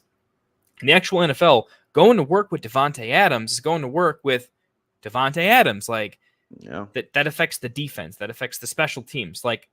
Guys are excited to play football again for the dude Devontae. If you're on that team and you're we got Devontae. Devontae with Rodgers, and you're in the NFL, which means you've watched every snap of all their games. You're a super fan. We think we're super fans. Imagine being in the NFL, right? That team has got to be thinking we doing this thing, right? Let's go beat the shit out of these guys, right? That's what they have to be thinking. So yeah, with that, my props Rodgers higher than 1.5 passing touchdowns. It just feels like a spot where they're going to let him throw it in the red zone. Yeah. He's going to try to get all of his guys involved. Maybe the rushing touchdown is actually a passing touchdown to Brees, right? And I think they try to get each of his guys a touchdown. So I just think it's one of those spots where I like it over there. Okay. I like it. I like it a lot. All right, boys and girls, we are now moving on to our live Q&A sponsored by our good friends over at TrophySmack.com. Make sure you guys check out their awesome trophies and other things like their belt, their rings. I mean, like I said, they're customizable trophies. Make sure you guys check out all their stuff at TrophySmack.com. Make sure you guys use promo code GETRIGHT at checkout, and they will help you out. All right, live Q&A it is. So let's start at the very top. Raven Show, I hope you're still joining us. He goes full PPR, flex 1. Debo versus the Cowboys on Sunday Night Football. Kareem Hunt versus the Raiders on Sunday at 4 o'clock. Or Pickens versus the Giants on Monday Night Football. Can you rank them as well? Because I might need to play 2 if Tyreek is ruled out. Smart. It's always good to have a second situation. I did that prior with Deontay. You always want to have a scenario. And for those that are listening, Deontay Johnson is out. So, yes, in this case, how would we rank these 3 guys currently in their scenarios? I think Kareem Hunt is the staple. I think he is the one guy that we're both going to agree on. Yes. Yeah, Kareem is my 1 here. Amazing plus matchup. They're literally giving him 25 touches a game. He's mixing light. You got to look at him as like 100%. He's less of a name than the other guys, but his production has been unreal, and he plays in the Kansas City Chiefs. Yeah. All the things, all the reasons. Yeah. He's now, one. this is the harder one for me. The second one, yeah. Is Debo and the Cowboys. If Debo was healthy, this wouldn't be a question. But since he's a little banged up, he's going to be questionable. That is Sunday Night Football, to be fair. So if he is on the bad side of questionable, he's not playing. And it's very questionable, to be fair. Pickens is healthy. I don't like saying I would never in any world tell you to go Pickens over Debo. Unfortunately, this is the week I would. You will know about Tyreek at 1 o'clock, so you're lucky enough to know ahead of time what's going to happen with Tyreek Hill. So I'm going to be playing Tyreek Hill over Pickens without thinking about it. But if you're going to have to give me a second, if I'm giving you a second option, it's Pickens. Yeah. Pickens here. Like it, 2 philosophies I'm using. One is like they're not far enough apart that you should take the risk of the guy with pneumonia is banged up, all sorts of nastiness going on. Like there's just too many risks you're taking that are unnecessary. Yeah. Even if you thought like let's put some hard numbers. Let's say objectively, and it's a good matchup for him too. It's just it really is. It's like give him a 1.5 a game over Pickens. I'm still running Pickens, I think, because I just don't want the horrible case scenario. Second, honestly, Pickens looked great under Russ. That we wanted to like, hey, was a quarterback change going to be significant? Yeah, it was significant for Pickens. Like he was the number 1 player that benefited. The balls were deep. They looked good. Pickens looked good doing it. Everything about it said like, why the hell aren't we going to do this thing with Pickens more often? It's the one thing that worked. It's the most points they've scored in like 10 years. And no offense, but the Giants defense is, we'll call them beatable because I want you to be nice to my Bears when they come up in takes later on. They're not the world's greatest. They're beatable. No. They're not horrible. They're beatable. So yeah, this is not the spot for Debo. And sometimes there's like these sneaky spots where it's like no one else is there. Debo should smash. It's like actually Debo is the type of guy for me where you don't want him to be the guy that gets all the targets and all the carries and all the everything. You actually want him around other competition because he can be a schemed up mismatch. I don't want him. I think he suffers without Ayuk in the lineup. Slightly. Yeah. Like I still think he's going to be good, but like I love Pearsall this week. I feel like the overall offense is down like Kittle to the moon this week. We haven't been able to talk about it, but because it's not in this grouping that we did. Make sure you guys stay tuned and listen to the 2 Niners fans that are going to talk up Ricky Purcell for sure. I mean, honestly, he's one of my favorite options with Johan Jennings out. as well. He's going to be one of the lead receivers for this team. They made him, he was pretty much drafted to be Ayuk's replacement, to be quite honest. I mean, that was the plan, and now they're going right back to it, you know? And honestly, it's a good spot. The other thing I want people to be aware of, it's a small thing. This is tight end week. This is that week that you're playing your tight end. This is tight end appreciation week. I'm telling you now, watch the tight ends go off. Watch guys like Kittle, Laporta, a few other guys. They're going to have a game. Load them up with confidence. I think it's going to be a fun week overall. But yeah, I think in this case, I think we can agree Hunt and Pickens, right? Yep. Yeah. But yeah, Tyreek there. with With heavy confidence. Yeah. So Luke T, what's going on, Luke? Great to have you here. If you guys haven't already and you guys are enjoying the show, make sure you guys like and subscribe to our YouTube channel. And of course, to this guy's YouTube channel as well, the Fantasy Football Tavern. We'll go over a lot more of those near the end of the show. I want to get to your questions first. So would you trade Deontay Johnson and Wicks for DK Metcalf? A simple yes. And honestly, I love Deontay Johnson. So for me, it's saying a lot. I'm not going to lie. I could go into all my reasons, but it's just, No. just go do it. It's good. It's good by enough that you don't even need just yes.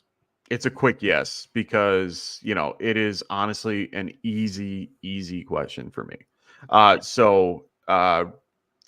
Ravens show, always a pleasure. Let us know if you have any other questions. We are here for you. So Daniel Caps, what's going on? Hopefully you're still listening to us. If not, don't worry. Make sure you guys check back and watch at the end. We will have the timestamps in there. So just take a look at live Q&A and we'll answer your question. That's one way to do it as well. So Daniel Caps goes, need 2 running backs and a flex, full PPR. Achane, Mason, Monty, White, Ramondre, Pollard. Jesus Christ. How many teams is this? Tolbert, Kirk, and McBride starting Bowers. Okay, so we're looking to do 3 guys here. Who are you picking? Achane and Monty. Right? It's between Mason and Monty. I was going to lean Mason just because of the matchup. Dallas is banged up right now. Micah Parsons won't be playing in this. DeMarcus Lawrence is out as well. It's between them and Mason. I'm so confident Monty gets in the end zone or has a good game. Rashad White's too streaky for me. I mean, he's got a great spot with the offense banged up. Ramondre, I hate the matchup. I don't love that. Pollard, I love Pollard's close for me. It's like Pollard, Mason, Monty are close, but man, that matchup is just such a nightmare for the upside's not there for Pollard. If Pollard doesn't get in the end zone, it's like he might have 24 carries for 74 yards. It's just not enough for me. Monty's touching upside, so that wins for me. It's like Mason versus Monty. Monty feels safer. Mason feels like the upside play. That's just like a full breakdown. Achane easily in. Monty and Mason, it's kind of a coin flip for me.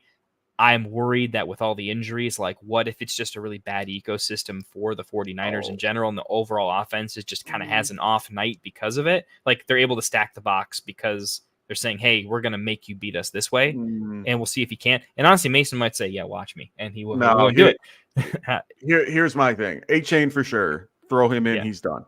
Mason, I like a lot more. Monty, I'm a little bit lower on, and the only reason being is that Tennessee Titans defense. Tennessee Titans are actually really good against the run. Jeffrey Simmons is probably one of the best, if not the best, nose tackle in the game. Other than Dexter Lawrence, of course. But at the end of the day, he is a run stuffer. He can stop the game cold. Him and Vita Vea are 2 of the top, defensive tackles in this league. Other than Dexter I just think Lawrence. They're going to get tired. I think there's an opportunity for them to be like, how many more times do you want me to stop him? Like, there's just so many. No, understood. But I get you. That's a good tiebreaker. I'd probably go Mason because of that. That's a really good. I think that's a sharp. Dallas is the matchup in particular says like, Detroit should win the run. a million different ways, but I'm on Gibbs because I think they might realize that Monty is walking into a brick wall. That's different. We have Gibbs right there. We could just See, I like Gibbs a little more in that matchup just because he's an outside runner, which is staying away from Jeffrey Simmons. You're running away from their strength. Yeah, but Monty is a downhill runner. He's not an outside guy. He is Monty involved just enough to keep him honest. And that's it. Yeah, exactly. So for me, it's Achane, Mason, And right now, it's really tough for me. It's between White and McBride because I do like that matchup for them as well. I think I'm going to lean White just because of guaranteed touch in this particular case in the flex option, especially in full PPR. He will be involved in the passing game, as we saw last week. I'm going to go with White, A-Chain, and Mason for my picks. Yeah, for me, it's between White next and McBride. I think I like White over Pollard because there's more upside, and I do think he gets involved in the passing game again. That's particularly why I like it. It's between White or McBride. It just feels so gross to take White. Like I've been voting against White. I've been saying like, look, well, they're saying that Bucky's a game time decision too. He's not guaranteed to play either, and if he's playing, he's hurt. They said that he could be playing, barring a setback. But how can I trust that? To be fair, no, it's fair. It's like with White though, the whole and they were both good involved. Yeah, so it's does White get 5, 6, 7 passes? I mean, he should, because who else are they going to pass it to? Definitely, yeah. I don't know. Call it vibes. I just have vibes that it feels like one of those games where White should be chalk, and I just don't see it happening. And I actually like McBride a little bit better in this spot, but it's close. I'm going with McBride over White just because I feel like being anti-White. I want so bad for White to not be good. Heard that. Did you hear that in the background? Yeah.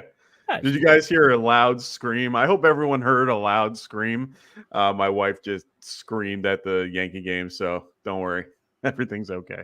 By the way, Daniel Kips, you're going to win your league, though. Congratulations. Bauer and McBride. Like, Bowers and McBride. Like, you have two viable you have the tight end 1, I think the tight end 5, where most people drafted a very disappointing tight end. So, you are doing quite well. I guess have you heard from Roster? Are they going right at 11, or do we need to extend? I haven't heard anything yet, but that doesn't mean anything yet. So we'll wait and see. If we got to go, I want to make sure we get them all in. If I got to go like 10-second takes, Yeah, we will. So the Smitty, what's going on, brother? Great to see you here. You guys start the 49ers defense or the Chargers defense. I'm playing the Chargers in a few spots. Yeah, I like the Chargers. 49ers more talented, but worse matchup. I think the Chargers have a better chance at really doing some damage. I think they can do a ton of damage. So I'm playing the Chargers in a few leagues. Really like that matchup. So going to Perico, what's going on, brother? Great. I hope you're staying around. I hope you've been around. He goes, trade Mahomes plus Brees or Kyron for Jaden Daniels.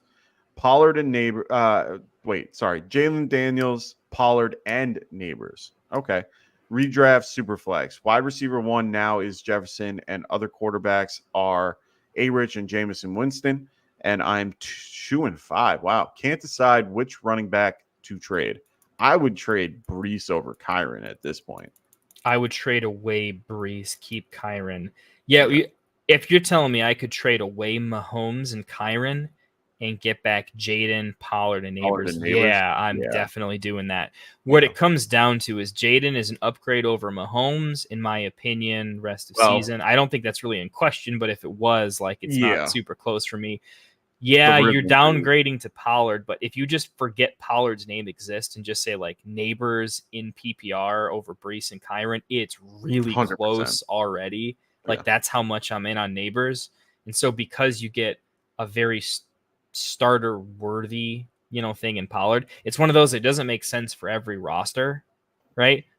But in this particular situation, unless you just couldn't use Neighbors, the chances that and I would be Brees. Kyron is tough because I think Kyron's going to be amazing. I like Brees. I like Kyron better rest of season. I would do this. I would do this to have Neighbors as upside. Neighbors rest of season, I really think could be better than those guys. Yeah, 100%. I agree. Fantasy Sizzling, what's going on? He says, I got 3 questions. We'll try to answer them as good as we can. I appreciate it. No problem. He goes, Najee or McMillan in the flex full PPR? McMillan. I'm going to go with Najee here. I'm struggling with Richardson. I like it with full PPR and against the Giants. Giants are a little bit rough against the running back, 17th overall. I like the volume. What's Warren's status this game? Who? He's probably active. Spicy take. Give me McMillan. With Okay. I was waiting like as soon as Warren was active, I was Pitt gonna at start 6. fading Najee. You know, Pitt is favored by 6. I like Najee a little bit more. So struggling with Richardson or May, 4-point passing touchdown, 6-point rushing touchdown.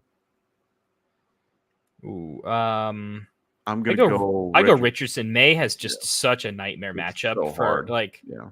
just from all angles. It's bad. Richardson actually Both has are- some opportunity, and that's the format you want Richardson in, right? Like he can do it. Yeah, it's been ugly, but Richardson actually has some upside. May does not have upside this game. Not in that one, no. And then last but not least, would you rather have rostered Evan Ingram, or Evan Ingram or Kate on? It's Evan Ingram, and Yeah. it's not a No offense to respect on I Kate love Otten's Kate name. Otten, I really do. Dude, do I love Kate Otten. Yeah, Evan Ingram is just a different caliber of player that like the offense was struggling and the team was like, oh, dude, we can pass the ball to him like 10 times. Like that level of that doesn't happen with other players, let alone tight ends. Yeah, Ingram's elite, man. Ingram might be Ingram's probably a top 5 tight end. Oh, he's definitely a top 5 tight end, even though he missed the 4 games. Sebastian, great to have you here. He goes, would you trade Purdy and Tank Dell for Love and Jameson Williams? I would not. I think I would because I like Love over Purdy. I like Purdy. I think Purdy, the Ayuk injury, I think really hurts Purdy. And that, like, if it goes wrong, it goes like heavily wrong in a way where Purdy's upside of these big games. If Purdy just becomes serviceable and loses like elite upside, that's a big deal. Where like Love, forget the wide receivers for me. Like I think Love could be ridiculous rest of season. Like he could finish as a top 3 quarterback on passing volume alone. And he's got legs too. Like he's got the total package. And so does Purdy. No. Let's be fair. Purdy is the runner compared to Purdy's definitely the runner. I'm saying like Love still has the ability to like rush in a couple of touchdowns. It's like it's not like the craziest, but like he has all the makings of like Love could be the reason you win your league. Where Jameson Williams and Tank Dell, for me, it's like, look, give or take. I just like the idea that Dell, when he's supposed to be working, isn't. And he's only going to get worse when Nico comes back. So, like, who do I want for my playoff run? I think I want Jameson Williams in my playoff run more than I want Tank Dell because I think the way that Detroit wins games is by scoring 50 points without Aiden Hutchinson there, right? No, I get that. And I agree with the Jameson side of that for sure. But I like the Purdy side of it on the other end. So it's one of those things where I'd rather have Purdy, but I'd rather have Jameson Williams. So we have a few minutes just waiting on Phil. But we have, Brock Purdy's at QB8 currently on the season. Love on QB12. I understand he missed a couple games. But overall, man, I am pretty good with Purdy in this. It's just the hard part is for Tank Dell. I like Jameson Williams a lot, but I don't think I would do it for Love, to be honest. He goes, Tank Dell really doesn't really start for me. He might be a flex option, but I usually start Kyron, Brian Robinson, and Dobbins in the flex. So if he's just a bench option and you're trying to move him along for Jameson, I get it. I think it's a good trade. I prefer Purdy overall. That's just me, though. I think it's a fair trade. It's a fair trade for sure. How confident you are if we're looking at it in terms of like, are we getting value? Is there something to take advantage on? It's really, I think, a neutral enough trade. Like most people would probably say that like Tank Dell right now might be slightly more valuable than Jameson Williams in the trade market, or is Jameson Williams just straight up bet? I changed my Jameson Williams. Why? People in redraft market are pretty brutal when someone has been as poor as Tank for this long. Yeah, JMO hasn't. So Jameson is more valuable in the trade market. I think Jordan Love is objectively more valuable in the trade market than Purdy. Just from a trade market, not we have our own takes, but I mean, he's higher value in the market. He's coming off of like these huge games, 4 touchdowns. It's essentially Purdy. And he didn't just lose his wide receiver 1. You know what I mean? From a trade market standpoint. So I think, if anything, what I'm convincing myself into is like, I think you could maybe get more for Love than what you're getting back. Maybe if I were to give you anything, it's like I would throw a few more offers out for Love because there's going to be, if I'm this high on Love, right? Like Classic is not as high on Love as I am, right? No.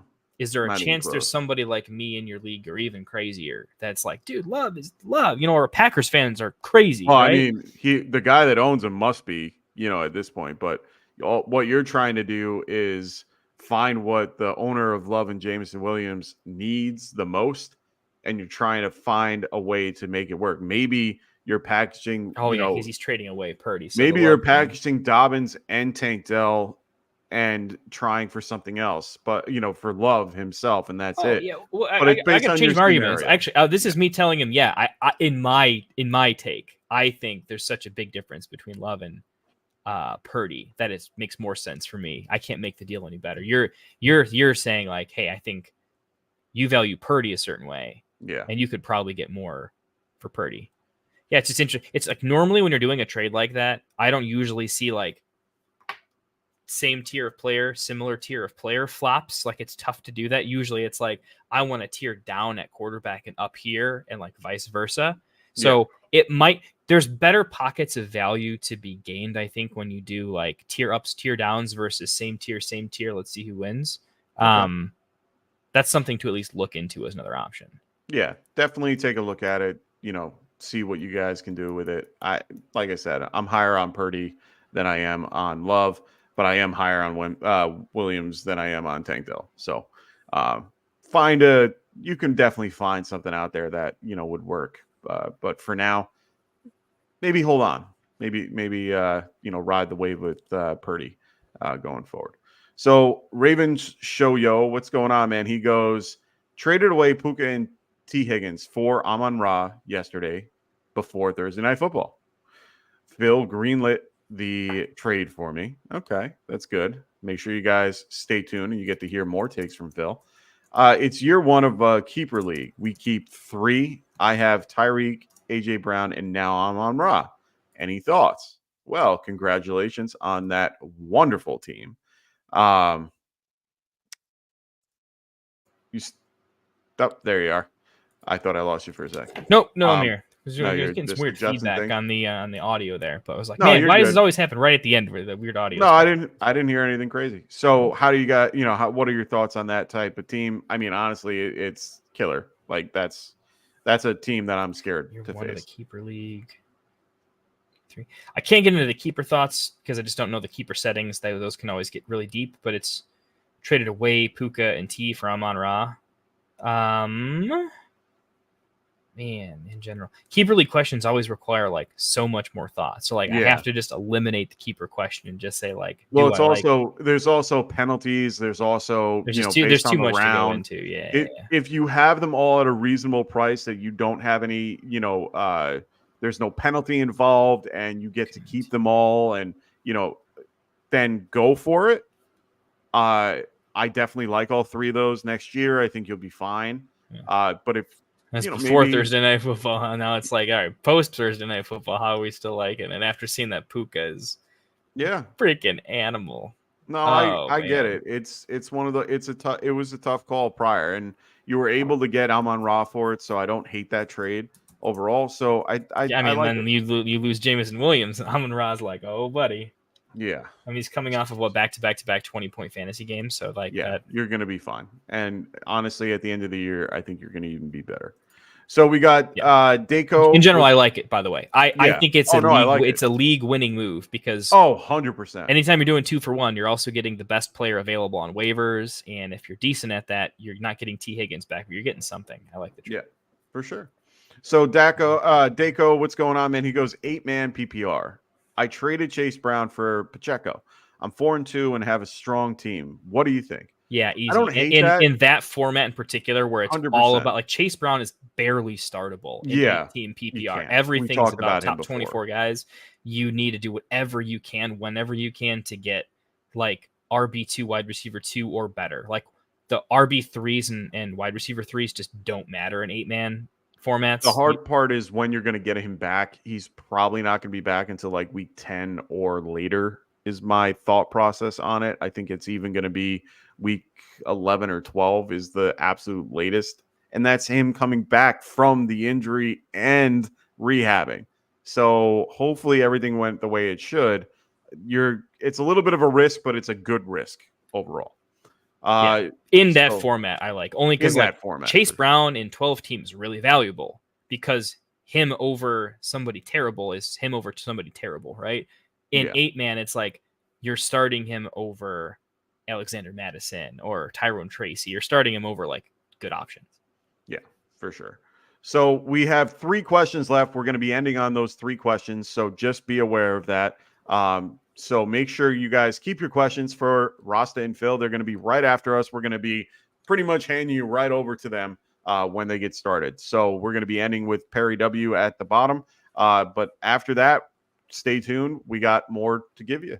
So struggling a little on wide receivers at the moment. Nico Collins, Debo, Deontay, Douglas, Calvin Ridley. Woof.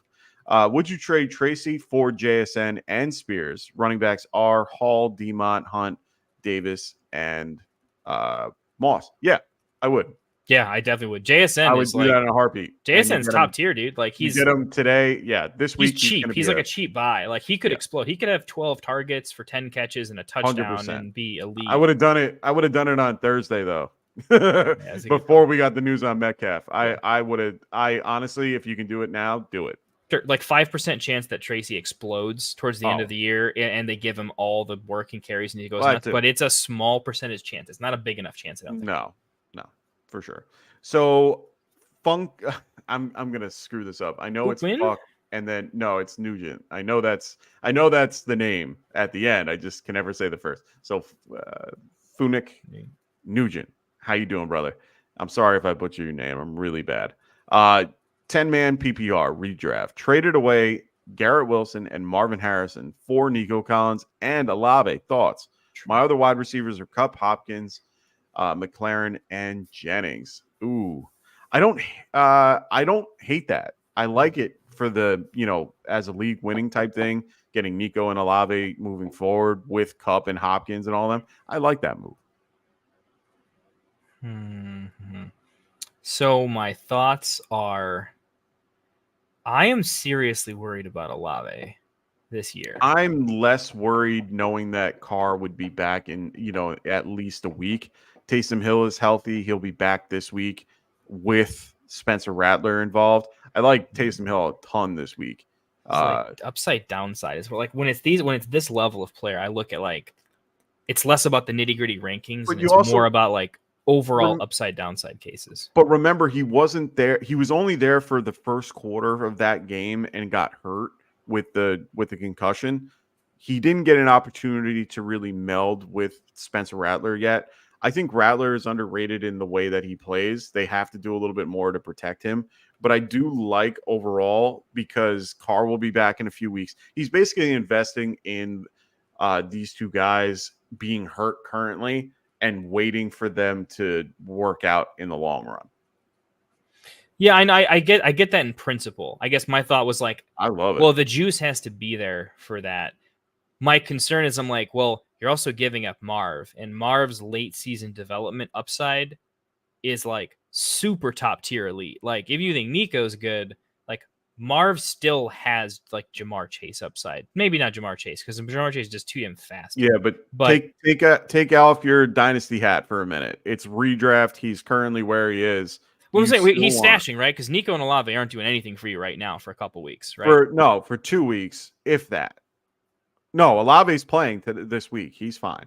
It's Nico Collins. Fine, but like Olave's barely cracking my lineups this week, and just Fair like enough, you but know, you're still you Yeah. already played Cup this week. You have Hopkins that you can use this week now in a new offense with Kansas City. McLaren's fine. Maybe so a Nico, little bit down. so like Nico over Wilson, but it's close. Is that fair? Oh, no, it's You think Nico by a mile? Miles. Hamstring. I don't care. He's Never going to be gets healthy. re-injured? They're going to bring him back. It's less likely with rest and the amount of rehab that they do. Could he re-aggravate? Of course he could. Anyone can. But honestly, he's no to the moon. Any nagging issues with like if he re-injures it even one time? It's like No. that. Like T Higgins, like, oh shit, am I in for a 4-week? He hasn't been that. He hasn't shown that he's done that in the past. But honestly, this is his first year being the really main guy, if you will. That's fair. So you're really in. I'm playing devil's advocate. So you're 100%. really in on this because of Nico. Yeah. and you're like Olave, Marv, they're close, but Nico's so much better than Garrett Wilson that Nico wins me my They're in league if he different comes tiers back to and does me. his thing. Wilson and Marvin Harrison are in two tiers at least, in my opinion, down. And it's Wilson and then Harrison for me. I think it's a plus EV play, in that when it works the way you need it to work, it does win your league, because Nico comes back as a top, as a top 10 wide receiver. Because if Nico is what he comes back and does what he's supposed to do, and then Olave is the key for me, because Nico has to be what you think he's going to be, but Olave has to return In to 2 20 weeks. point a game form, and Rashid Shaheed's done for the season. So if Carr gets back within 3 to 4 weeks, if He'll Olave be back next week, right before the playoffs, Olave is starting to put up 20 point a game weeks. Yeah. Then all of a sudden, yes, I think it makes sense. And you do this trade to win your league, not to get a tiny bit better. You're calling a shot and saying Garrett Wilson will be good, not great. Marv will be good, not great at best. And Carolina. if I'm not going to start Atlanta. Marv anyway right now, Marv is not in this guy's lineup. Yeah. So you already might as well trade him to get something better for later on. In this case, you're flipping Garrett Wilson because people like me can't quit. Yeah, I think it's a good trade. Sorry, this one was good to go on, because I'm just like, this is a really good trade. But yes, I would do this. It was close. All right. So Perry is going to be our last question. I'm sorry, guys. We have the other guys waiting for you guys. They were just getting things together. But Perry, would you trade Mason for Higgins? I would buy Higgins, sell Mason. Yeah. Yeah, I would do that now before you lose Mason. I know Higgins is hurt with the quad injury, but he can come back. Burrow looks good. Offense looks good. Higgins looks pretty safe. You've seen it. Yeah. You're not worried about Higgins not being elite anymore. You've seen it. So yeah, Mason has way bigger question marks with being available. All right, so I'm going to answer these really, really quick, even though we're going to move you guys along. Numa, I would do this. I'm not a big fan of Worthy. I would rather have Keenan Allen and Hop and play the long game on that. Braylon Richard, he goes full PPR, Hop, Pearsall, and Rome this week. Pearsall for me as well. And Sam, he goes PPR. Would you guys take a chance on Debo or Devontae Smith? It's Devontae Smith for me, and it's not even close. It's Devontae Smith for me. Yeah. So hope we answered those questions for you. I'm sorry we went so quick, but we had to go. At least we agree at the end. We should do it more often. We never did that. But make sure you guys check out Phil and Rasta. We're going to hand you off to them shortly. If you're new to the channel, make sure you guys check out our other shows as well every Monday, Tuesday, Wednesday, Thursday, and Friday, as well as Sunday morning. If you have any questions for Start Sit, come back and visit with me on Sunday morning. I'll answer your Start Sit questions as well as actives and inactives prior to game time. As you know, we also have waiver wire ads on Mondays. We have trade show on Wednesday. We have Phil's show. We have Tycoon. We got everybody here on the Get Right Fantasy Network. So make sure you guys stay tuned. We're going to hand you over to Rasta and Frank. Also, make sure you guys check out, of course, Kendall and Phil and Tycoon. Like I just said, these are their logos, just so you can find them on YouTube. Make sure you guys are liking and subscribing to them. Also, check out Underdog Fantasy if you haven't already. Make sure you guys are using promo code Get Right. When you do, they will help you out 50% of your deposit. Woo! Thanks everybody for coming. We really do appreciate it. Kendall, as always, a wonderful time here talking football with you guys. Nino, Pina, thank you for your super chat, and all those in the chat. Thank you. Yeah, we really do appreciate it. Make sure you guys stay tuned and check out Phil and Rasta. But everyone else, have a wonderful week 8. I hope everyone does well, except against me. I'll see you guys on Sunday morning. Hope everyone has a great week. Peace. We'll see you soon. Sorry, I had the outro. Wanted to write fantasy is the play. Marking nothing but